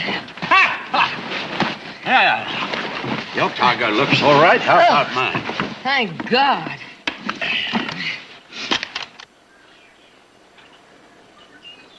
Strange. What? No odor. Mr. Hewitt. Now, Mrs. Barkley, it won't taint you. It's the purest spring water I've ever tasted. Water? Nothing but water. Why? Well, that outlaw said that they had stolen other shipments. Yes, but if they'd stolen this one, they'd have got nothing but water. You know, Mrs. Barkley, I have an idea I've been taken for a fool. I was forced into accepting this job. I was made to take a specific route, probably one the outlaws knew already. So that the other cargo could go safely through on another route. Duped. No, worse than that. I think I can safely say I'm the complete pigeon. There is one thing. A cargo of water isn't illegal. No, but it isn't worth anything either.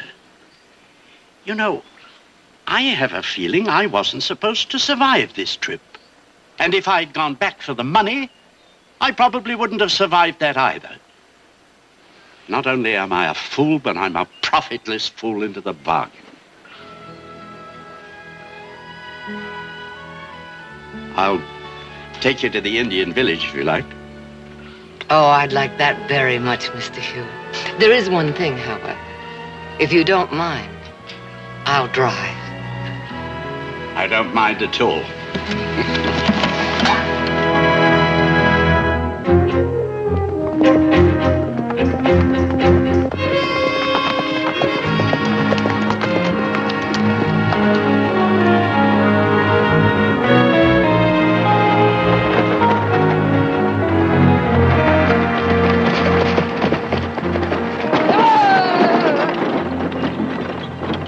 Mother, where the devil have you been? To the Indian village. And you'll be happy to know that the quarantine is almost lifted. Everything is fine now.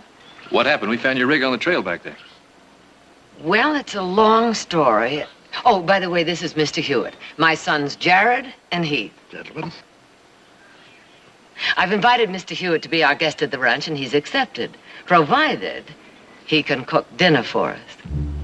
Cook dinner? Oh, he's a genius at gourmet cooking. In fact, there may even be a future in it for him.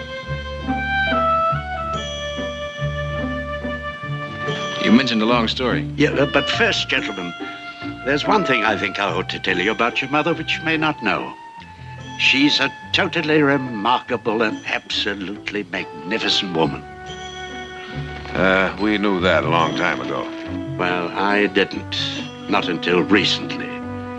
I shall do my best to prove myself worthy of your friendship. Well, you already have that, Mr. Hewitt.